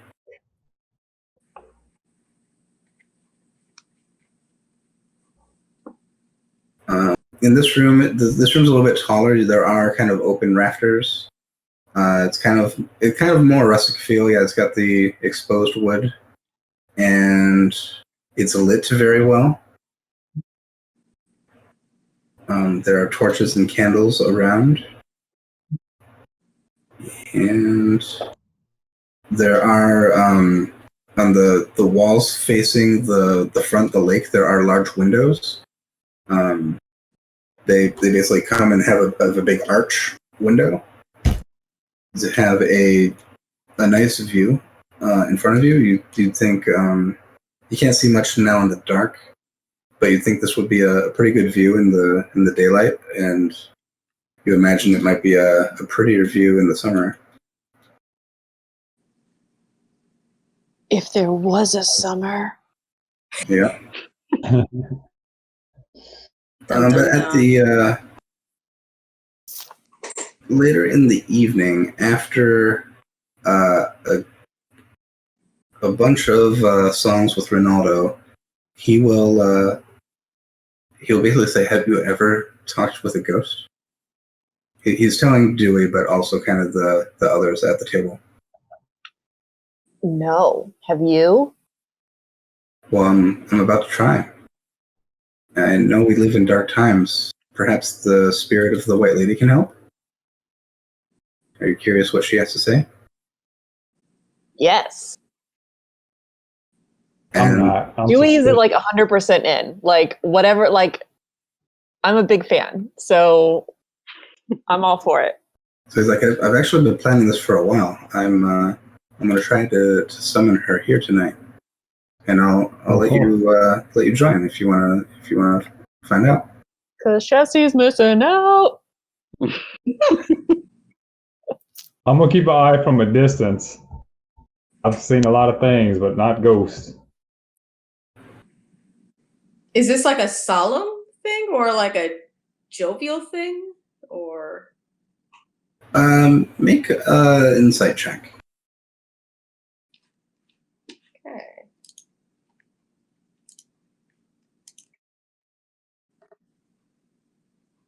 Womp. Bad rolls tonight. 9. Yeah, it's hard to tell. You've seen him this evening, mostly like putting on a show. He's lots of smiles, lots of energy, and he's trying to be a crowd pleaser. And this is the first time he like turned and like asked a question where he seemed a little bit more serious. But is it part of an act? What is his real intention? You're not really sure. But he will like turn around and address the people still in the room. At this point, a bunch of people have gone up to bed. But for anyone else, he'll announce that was the end of his set for tonight, and he thanks everyone. And there's a round of applause. And he'll say he'll be back tomorrow night. And yeah, if anyone who wants to, now he's not talking to the room anymore. He's just talking to you guys. Anyone who wants to join me, come on into the next room. I'm in.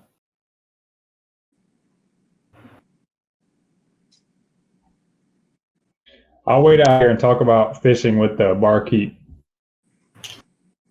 Okay. Yeah, the barkeep, you eventually learn his name is Bartabon.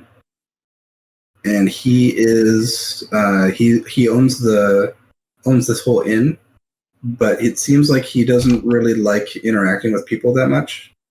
And you can kind of get that, but I think you would still talk to him despite that. True. But he tends to let Ronaldo handle the people.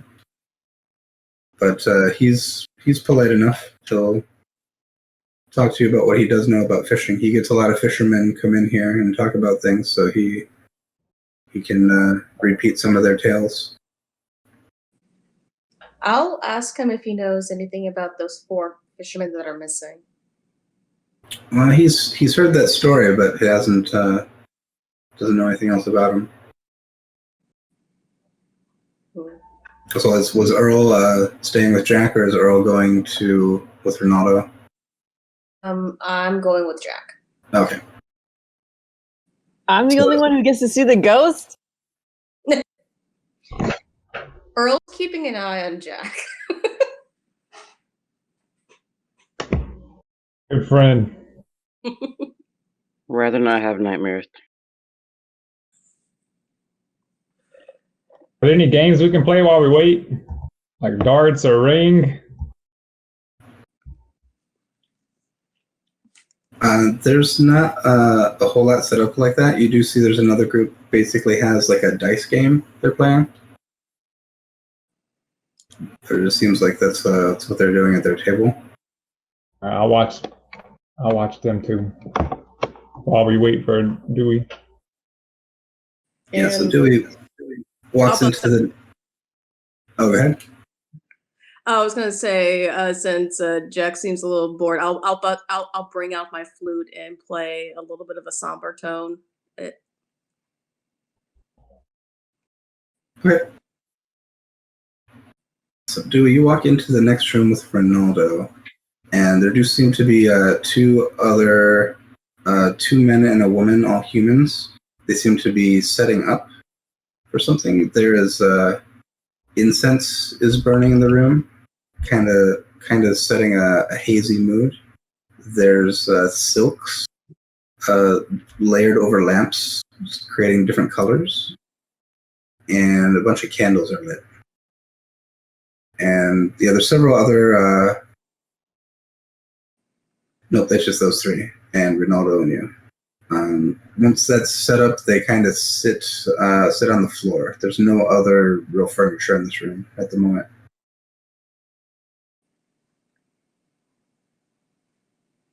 And you see Ronaldo. Ronaldo stands up.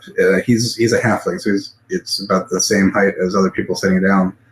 And he kind of pushes up his sleeves of his robe, and he holds up his hands and closes his eyes, and just says, lady who watches from the lake, come to us in our darkest hour. Tell us what you've seen. And then it's quiet for a bit.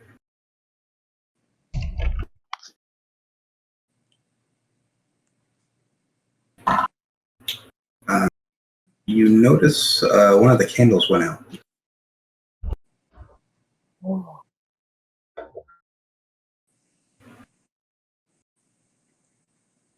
And Renato says, since the White Lady's spirit is close, reach out to it. And you see some of the others, like some of them have their eyes closed. One of them is kind of like looking around, and the other one like just starts reaching out. Just kind of looks goofy. And Renato asks us, like, try to help, reach out. So if you want to try to help and reach out to the White Lady, go ahead and make a persuasion check.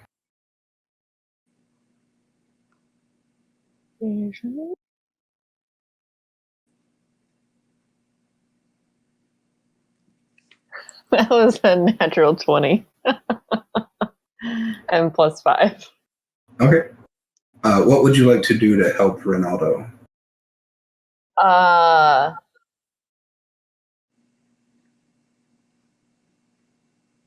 mean, I'm just trying to get her, like, spirit to come, right?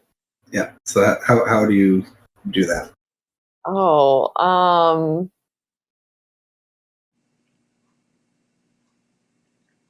oh, spirit, come and tell us and share what you've seen. And there's another moment of silence, and you notice on the window across the inside, just this frost glazes over the back of it, or like the inside pane of the window. Ooh. And another candle goes out. And Renato says, I sense her spirit here. If you have any questions, go ahead and ask her. The lady will answer a question.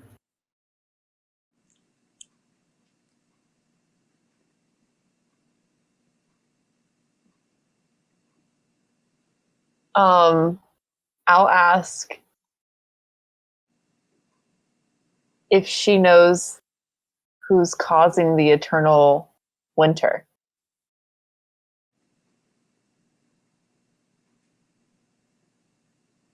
Okay, and there's silence for a moment. And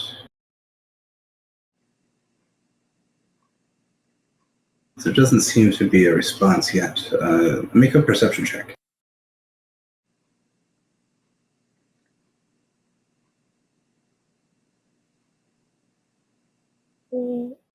That's 14.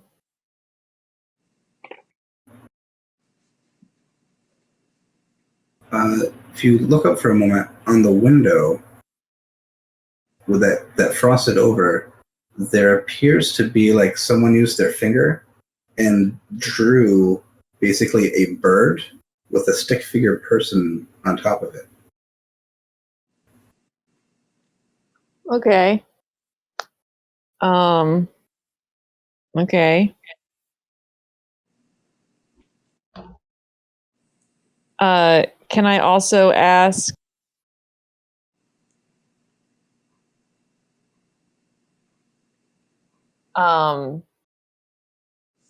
four fishermen went missing along the coast?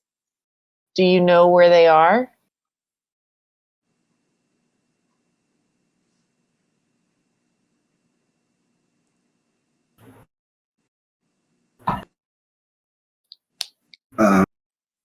Beneath the bird, if you're watching it, you see it now. You don't see a person, but you see it like move, like someone has like using their finger on the frost, and basically it looks like a U shape with then like a top on it, and then like little lines coming out the bottom of it. Let me see if I can draw it real quick. So like a semicircle. Yeah, let me just. I didn't think I would be drawing something, but that's D&D. Let me just actually draw it, and I'll show it to you. Just have to wait for a slow computer. Yay, art school. Yeah. That's a bad drawing, but that's all there is to work with. Should be able to drag that into chat. It looks like that.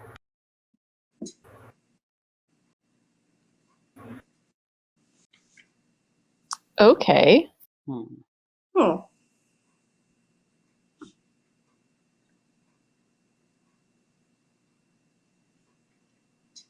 That's where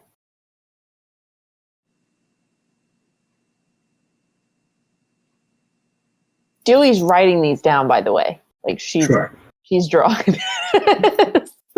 It's gotten difficult because a bunch of the candles have gone out.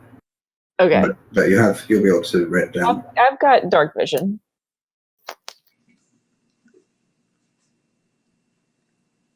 Oh gosh. I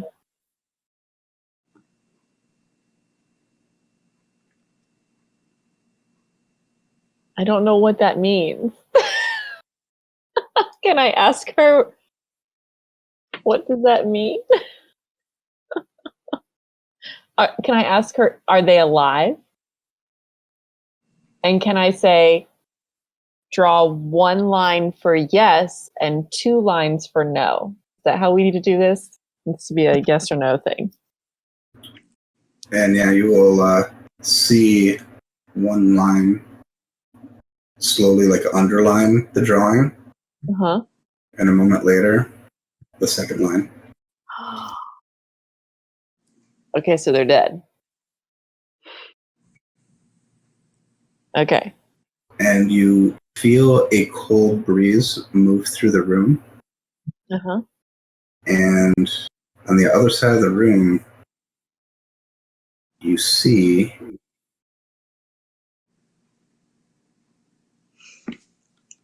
a woman with she seems to be a young human woman with long white hair, and that hair is sopping wet. And she's otherwise wearing kind of a vest and shorts that aren't very long. She's not wearing a lot of clothes, but you see her there. And after a moment, she walks out of the room. And all that frost on the glass disappears, and all the candles come back up to where they were at the beginning. What? I'm like this at like Ronaldo, like.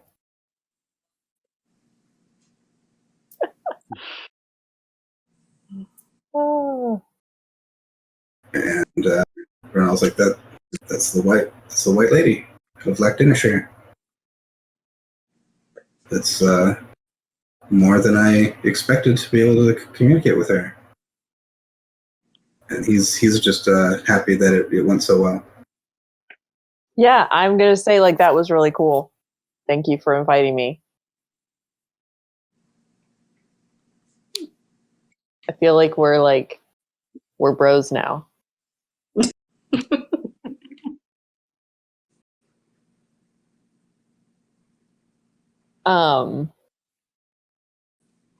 Can I ask him, I will ask him like the drawing that I drew and both of them. Do either of these make sense to you? Or can you interpret them at all? And he thinks for a moment, and he's like, well, the endless winter is what you asked about. Mm-hmm. And the story that's been going around is caused by a god who was riding on the back of a giant bird, casting a spell. Ah. And he kind of looks out the window and points up, is like, you can see it right now. They say that's her magic spell.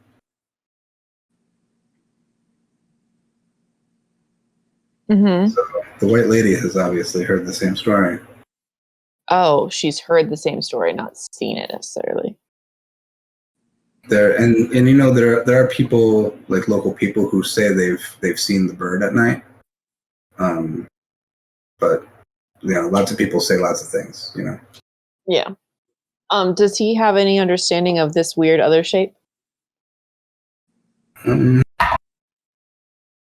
He does not know what that could be.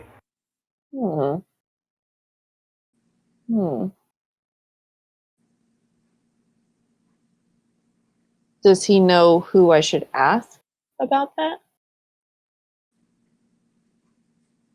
I mean, it's information from a ghost. Yeah. I mean, I'm inclined to go to the captain and be like, the ghost told me they're dead. Sorry. Honestly.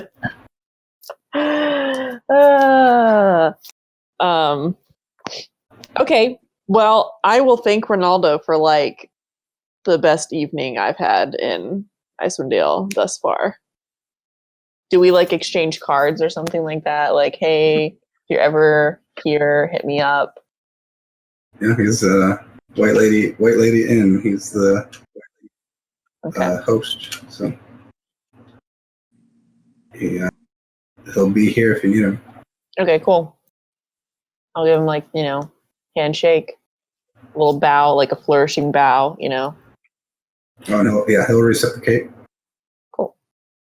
I don't know what was the one where they like spin their arm. Oh yeah, no, fully, and like the kind of like cloak gets kind of like poofed out as you like go down, and he makes the as much of a show of it as a halfling can while bowing. Perfect.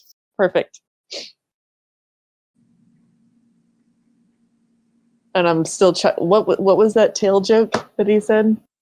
Because I'm still enjoying that. You just complimented his tail, so he complimented yours. Yeah, that's great. Yeah.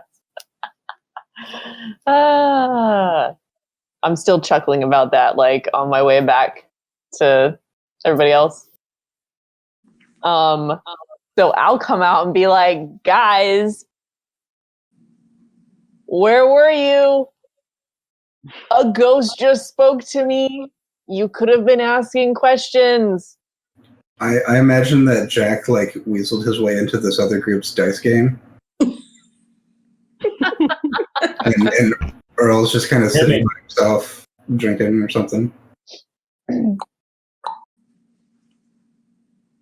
Yeah. How much did I win? How much got lifted out of your pocket? Okay, you want to do this. Go ahead and first make a... Like, are you trying to play fair at the game? Yeah, pretty fair. Go ahead and just roll a d20 and just see what that gets you.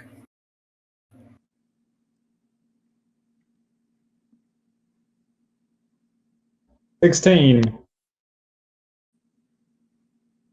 And now roll a perception check.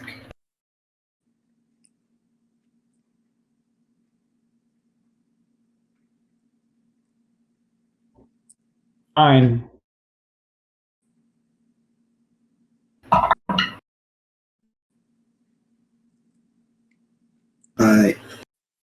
In this game, you seem to have won 5 gold pieces. Oh. Hey. All right. I'm gonna see Dewey and if I can excuse myself. Or I lose my shell here. Wait a sec. You said seem to have won 5 gold pieces. Yep.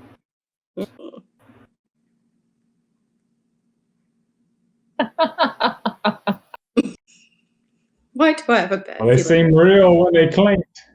When I put them in the turtle bank. But yeah, you see a happy Tabaxi walk back into the room. Guys, there was a ghost. Why are you so happy? Why did you not come to this? A ghost that you can speak to. She came in the room. I saw her with my own eyes. Earl, how much did she have? I haven't had anything. You can More ask than I. Ronaldo and the other people that were in here. We all saw it. And I will like take out my little notebook and be like, And it makes sense. As a cleric and a paladin wouldn't want to have anything to do with the undead usually. So if there was a legitimate ghost, you probably would be less interested in participating in that. I asked stay her out here. some questions and she drew on the window. See? And I will like show this. Did you see her? So, Dewey, when you say she, was there somebody outside the window going like this? No, it was on the inside of the window. And we were all in the room watching. Well, and also the visual of this, you see her telling you that something drew on a window while she's holding up a drawing that she made herself. I copied it. I mean, does It looked like this. Doesn't Kashesi have a hand that floats? How do you know she's not messing around with you? I have a hand that floats too, but that's not the point. I saw physically her. She was like creepy and kind of wearing a little skimpy outfit, but she had really wet white hair.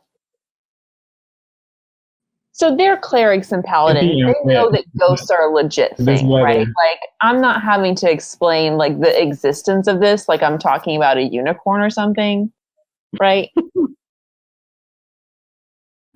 They're aware of the concept of ghosts. I don't know how much experience you have with them, but generally you've been taught that they are usually not good things.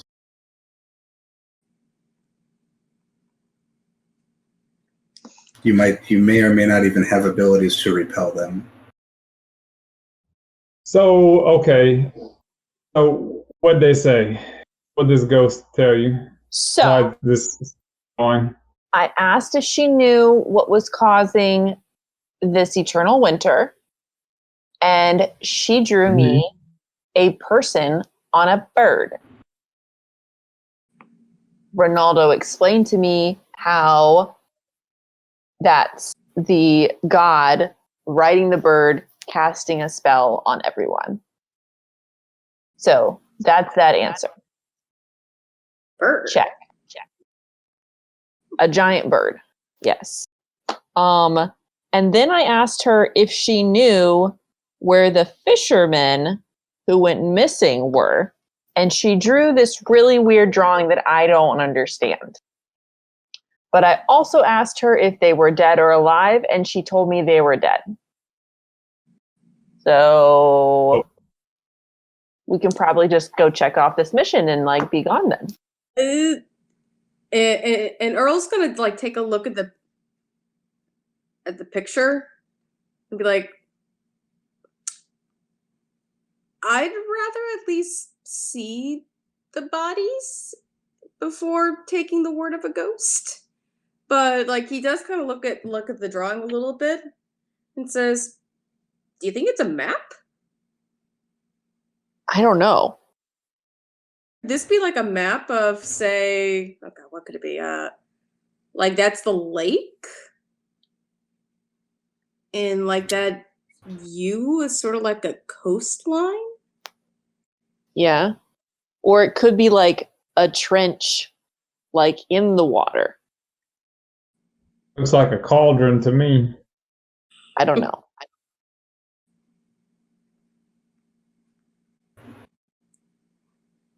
Hey, I'll ask the old man if that looks familiar, if that ring, like, if he has any interpretation of what that drawing is. He looks at it, and he kind of like squints his eyes a little bit, and he's not sure. It's like a weird, blurry shape. Mm.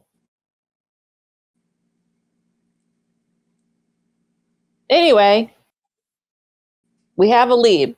No idea what it means.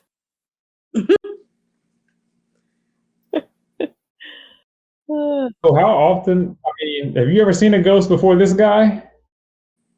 No, it was really cool. How'd you get her to show up? How did he do it? I don't know if there was anything else that he did, but he just kind of asked her to come. And I did too. Oh. Hmm. She seemed all right, like not like a dangerous sort.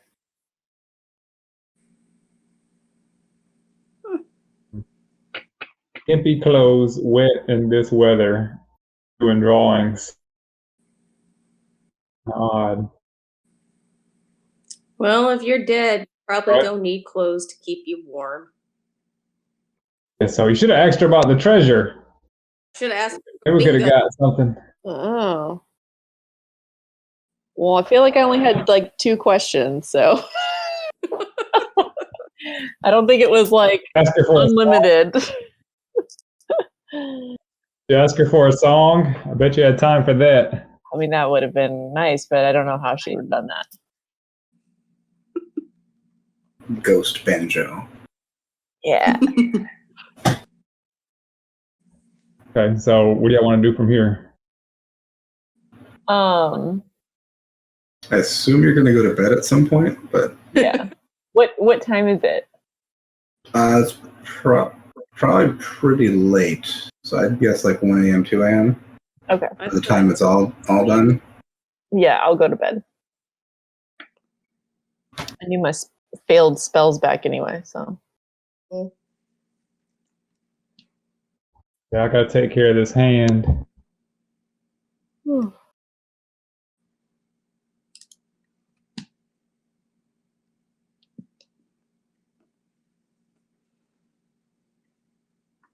right, and yeah, once everyone has seen the room, it is pretty nice. This is basically the nice room you've had at an inn so far.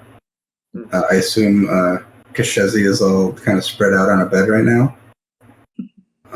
Oh yeah.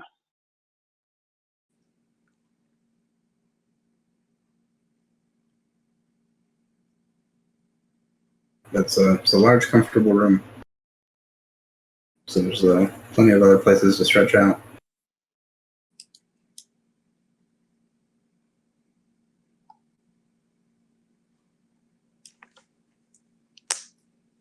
Especially compared to the place you stayed in Targos, this one might be worth the extra 2 silver pieces. There we go. I guess. Well, I'm not sore anymore. Basically, one more than it costs to stay here.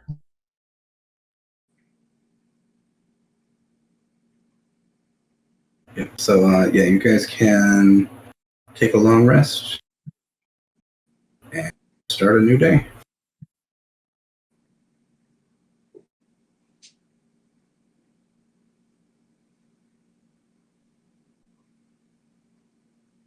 All right, I say we go exploring that coastline.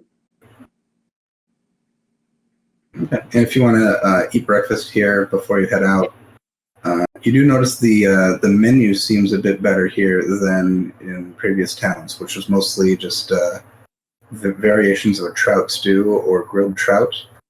They still have all that here, but you can also find just like pancakes and waffles and other things that seem to have more grains seem to be available here.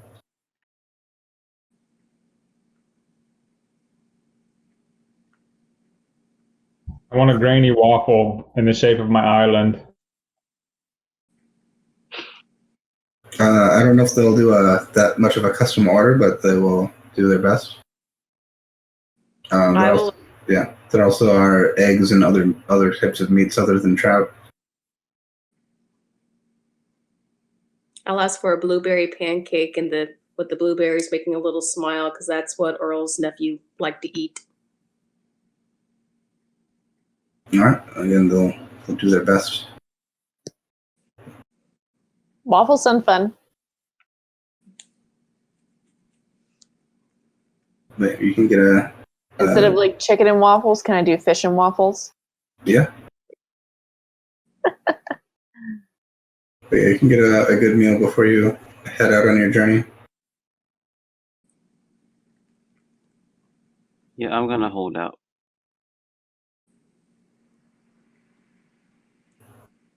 All right. Whew. Trying to starve yourself? Why aren't you eating anything? I'm good. I got a tundra cake, saving it for the right moment, since we're going out in the freezing lake out there. So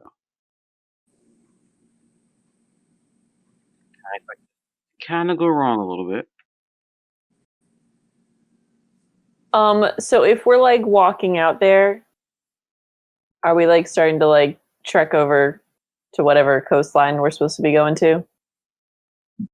Yeah, basically, if you want to zoom out to this map, are you guys just planning to walk along the coastline? Yeah. Just to see if we see, say, like abandoned boats, like signs of like a fisherman's camp that look abandoned.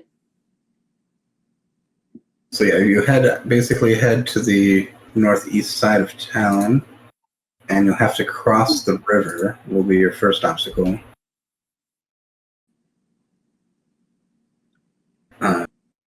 It's not. It's completely frozen over. So I don't remember. You guys, when you purchased winter stuff, you bought snowshoes and crampons. Is that right? I think so. I think so. So if you're sliding too much on the ice, you can switch to your crampons that will kind of dig into the ice.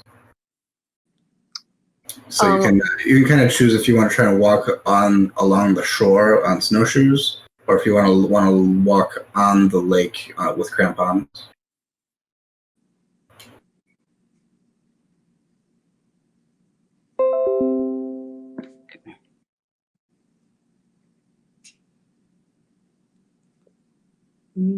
I mean, I wouldn't want to go too far onto the lake, but also enough where we could see stuff, you know. Yeah. So you guys know they did take a boat. So they from Easthaven out, it's a good little bit before you hit the water. So if you're on the shore and they were on a boat, you might be a ways away from where they were. So walking on the lake, you might have a better chance of seeing them. Obviously, there's the dangers of walking on ice. Mm-hmm.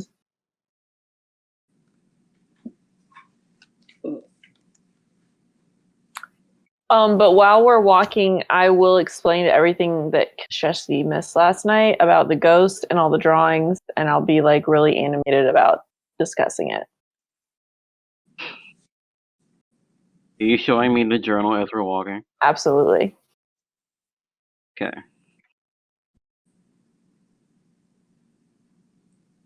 Well, look at the journal, then look back at Dewey and just ask her, "You have to drink last night." No. And who challenged you to an art contest? Apparently this ghost lady. So. Okay. I don't believe that you have reason to lie, so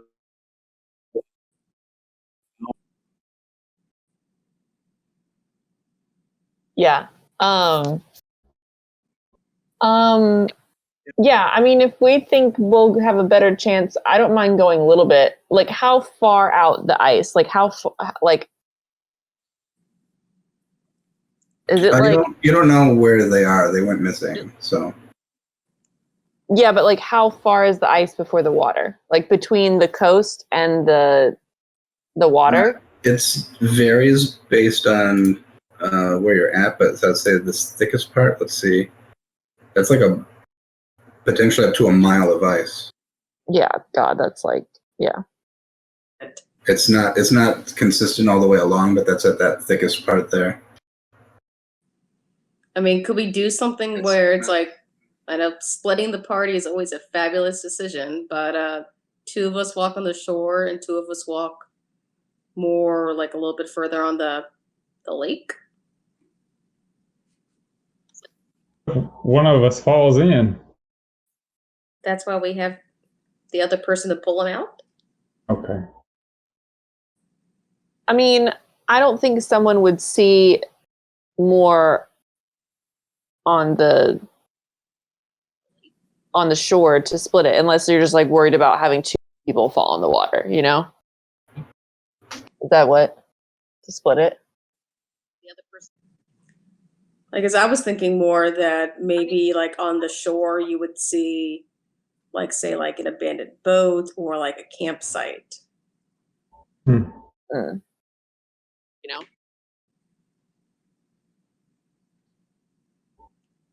With that.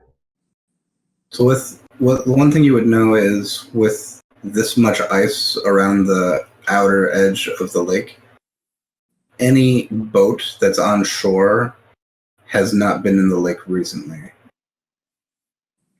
right? Because if they were in a boat, they probably wouldn't drag it all that way.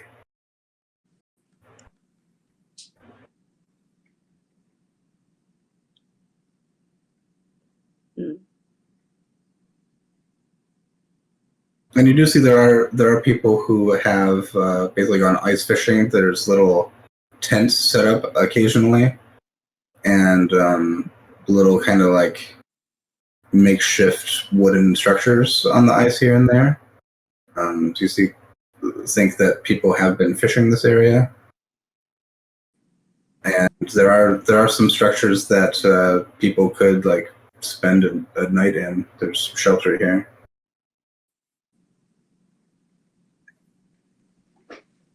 There's obviously activity on the lake. People trying to get the fish out of it still, despite the weather. Let's venture out and explore. If I want to. It does seem to structures like that do seem to get fewer and fewer the further away from town you get.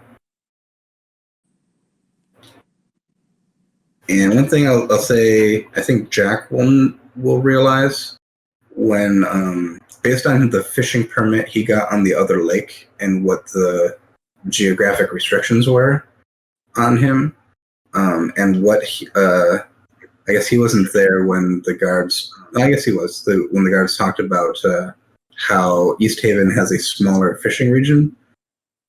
He can kind of put 2 and 2 together and see that the line directly to the east from Bryn Shander that cuts off the lake where Easthaven's fishing boundary ends. So that everyone can kind of see Bryn Shander up on the hill. So they're using that as like a marking line. Hmm. So he had a similar on the other lake. He can't go east of the Bryn Shander line. And I can't go north of it on this particular lake. You don't have any permit to fish on this lake, but you can. I would say you can kind of surmise from the information you've learned so far that they probably have a similar restriction on this lake. Okay. And yeah, if you from the map, you don't have this map, but from the other map looking at it, that does give Easthaven a pretty small portion of the lake to fish in. And from the information you have, the population of Easthaven is more than Caer Dineval and Caer Konig put together. And so they have the smallest fishing area.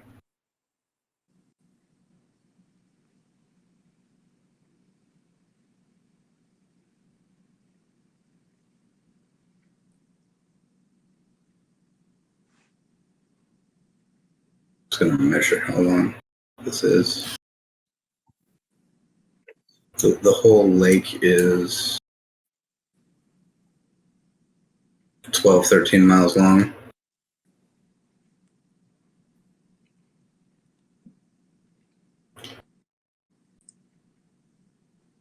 And Yeah, it's another as the sun comes up. You can see it's another kind of overcast day, but it's otherwise no rain or snow so far.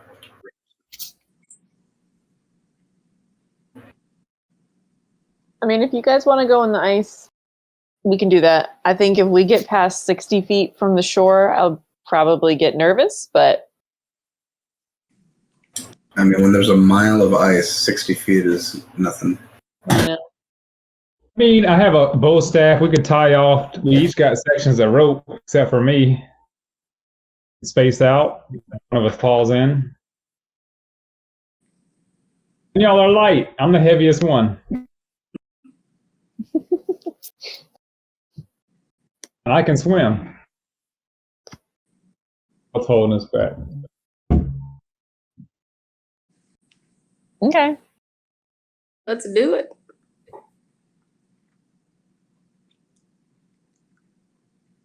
All right, so sorry, I missed. What was your plan? We're going for it. Okay, you're just walking across the ice. Y'all want to tie off? I would say as we're walking, we're kind of checking the stability of it. Okay. This ice, especially if you're not like right up against the water's edge, the ice seems very sturdy and thick. It's been frozen for a couple years now. Okay.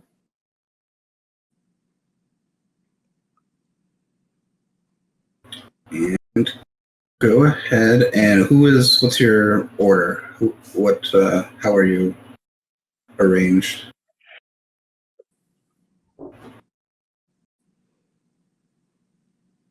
I'd imagine Jack would be ahead first. Okay. I'll take the rear. Should have sent the lightest, Jack. but I am kind of anxious.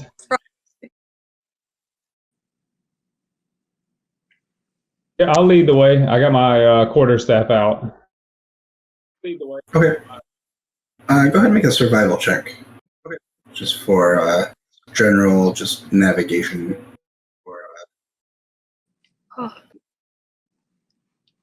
Remember last time we did this? Oh no. 4. We went in circles for hours. It's not too difficult to get completely turned around like that because you can see the coast and the water, and the town behind you. But you do travel for a ways, and no sign of anything so far. It is going to start getting dark soon. Do we see any of like the settlements on the ice of like the other ice fishermen? You do see them here and there.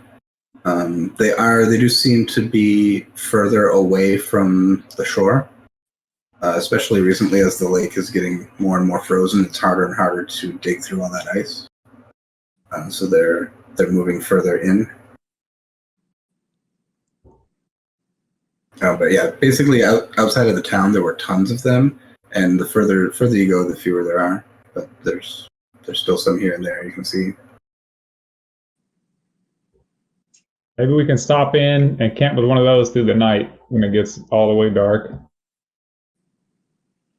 Yeah, I mean, like if the fishermen, since they're missing, then they're probably not going to be huddled in these like little close areas anyway.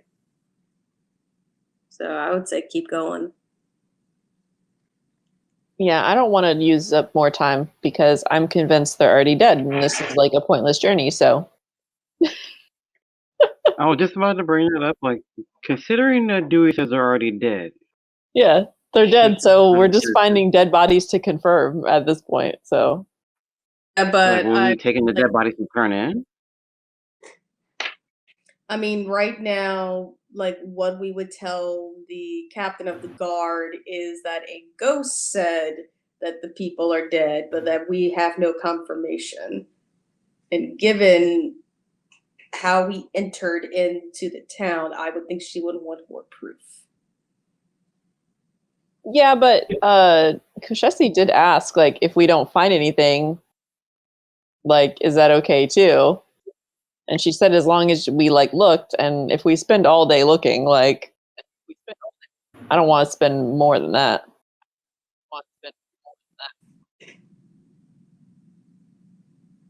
I'm fine, keep going. I just don't want us to like stay the night and like waste more time for daylight. Oh no, I wasn't thinking stay in the night. I was just Yeah. thinking like go out for a couple more hours and Oh yeah, no, that's fine. I'll put my dancing lights out too to like kind of help. I mean, even if that ghost is a thing and telling the truth, maybe she's just trying to keep us away from the treasure. That was another of my concerns, is Jack knowing about this treasure. Don't want to drown in freezing water. That's why we need to, looking for gold. that's why we need to talk to the fishermen in the tents. Get some leads. I'll look for the fishermen. Okay. You go and find a tent. It seems to be vacant at the moment. There is evidence that there was a hole dug in the ice here, but it has been plugged and since frozen over again. And a while longer, you come across what looks to be like I don't want to say it's like a cabin, but it's a bigger structure that probably has like a good sized room in it. And no one seems to be there either.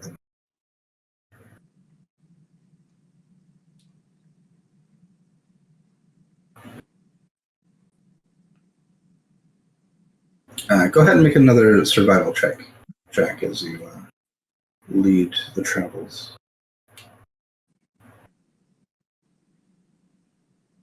19.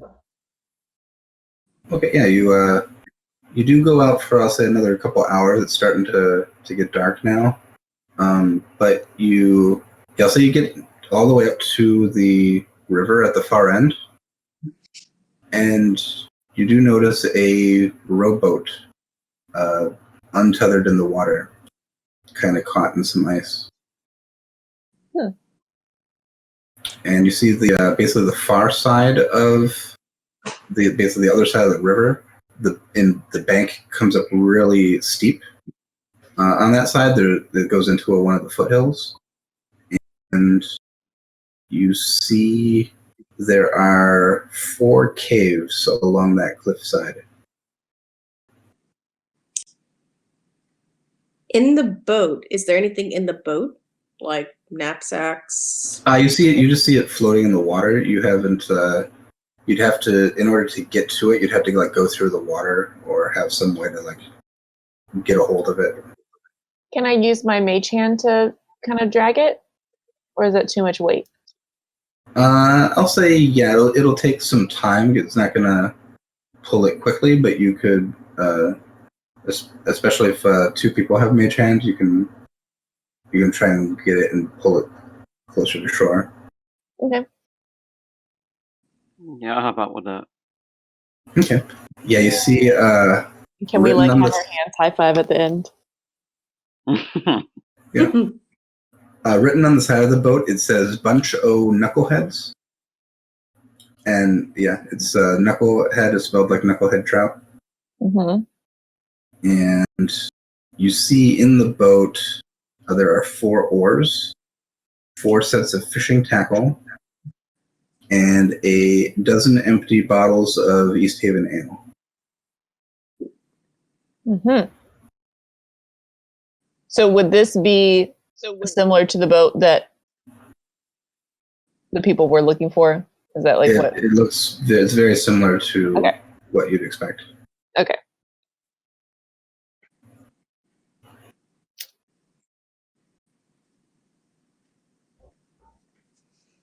And you said like up on the bank there are some caves? There are. So like looking ahead, like basically a wall kind of, because it goes up to like a foothill. So it's not really a mountain, but it's a big hill in front of you. And it cuts down to right where that mouth of the river is. And you can see one of the cave entrances is kind of like at ground level. And there's a couple others that seem to be up in the air, kind of just holes in the cliff face. Hmm. I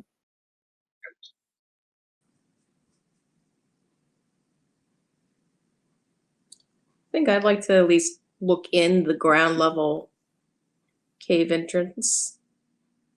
Yeah.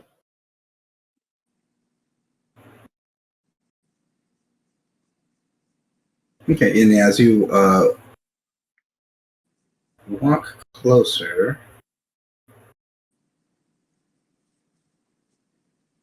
you do see. Well, make another survival check.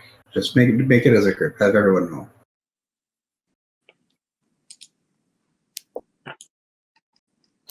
I got a natural 20 again. What the hell?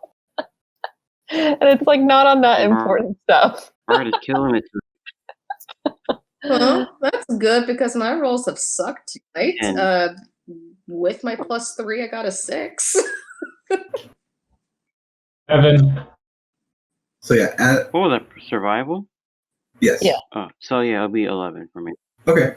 So mine was So- 22. Yes.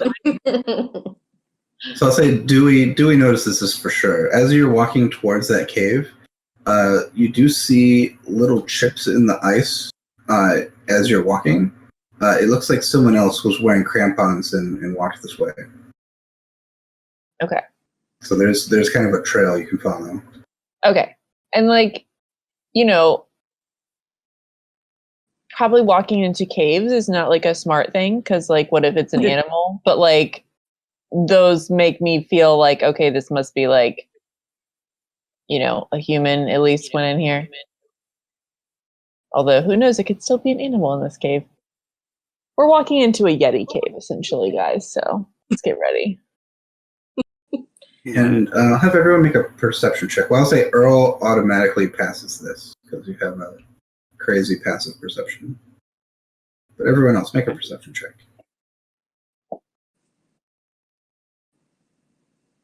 17. 15 plus 3, 18. 16. So, yeah, you're still a good ways out from the caves. I'll say 50 feet out.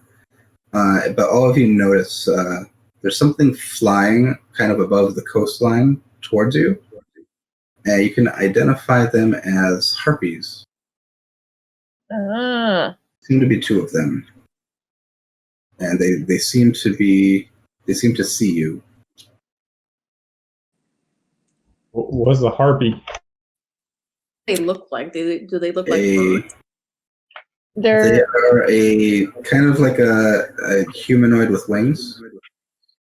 like in Harry Potter, the little things that they had to like stupefy and freeze. Oh, okay. Oh, So I can say a harpy combines the body, legs, and wings of a vulture with the torso, arms, and head of a human female. Okay.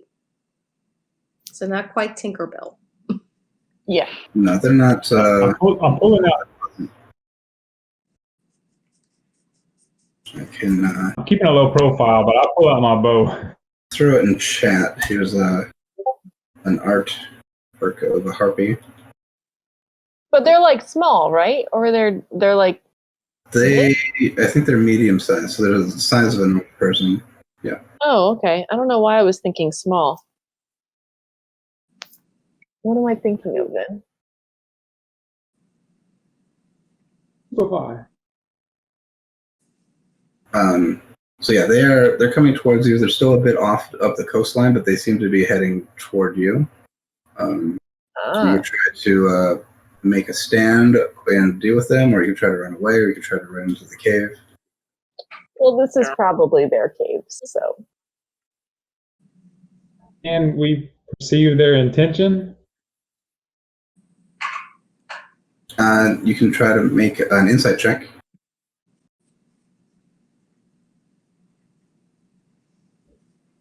Oh.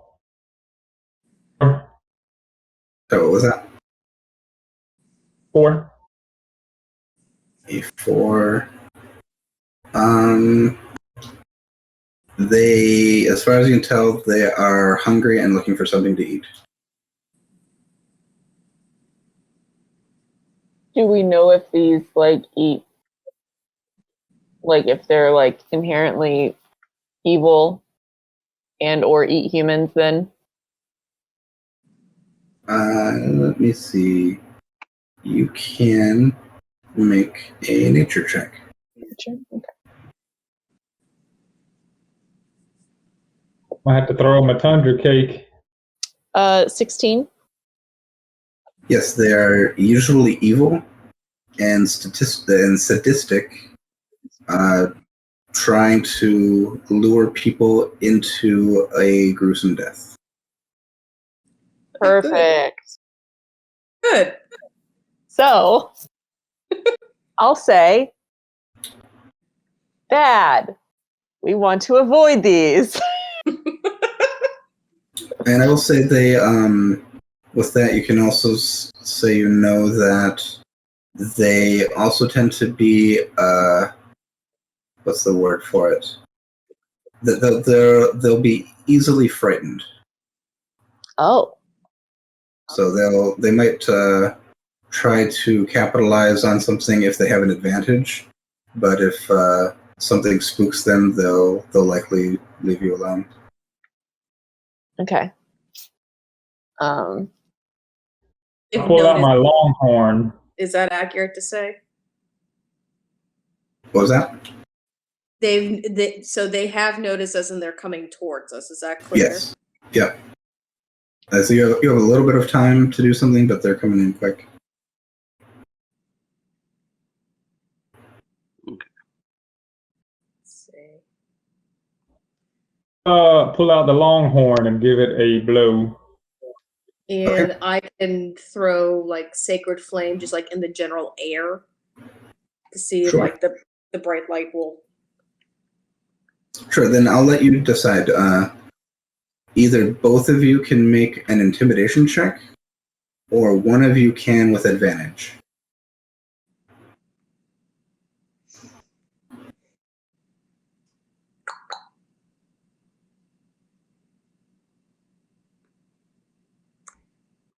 Do you have a preference, Earl? Well, considering my rolls tonight, probably you don't want me rolling. All right. So, Jack, go ahead and make an intimidation roll with your horn, and do so at advantage because you're getting help from Earl. Yes. Advantage, you just roll it twice and take the better result. 23. 23? Woo-hoo. Yeah, you.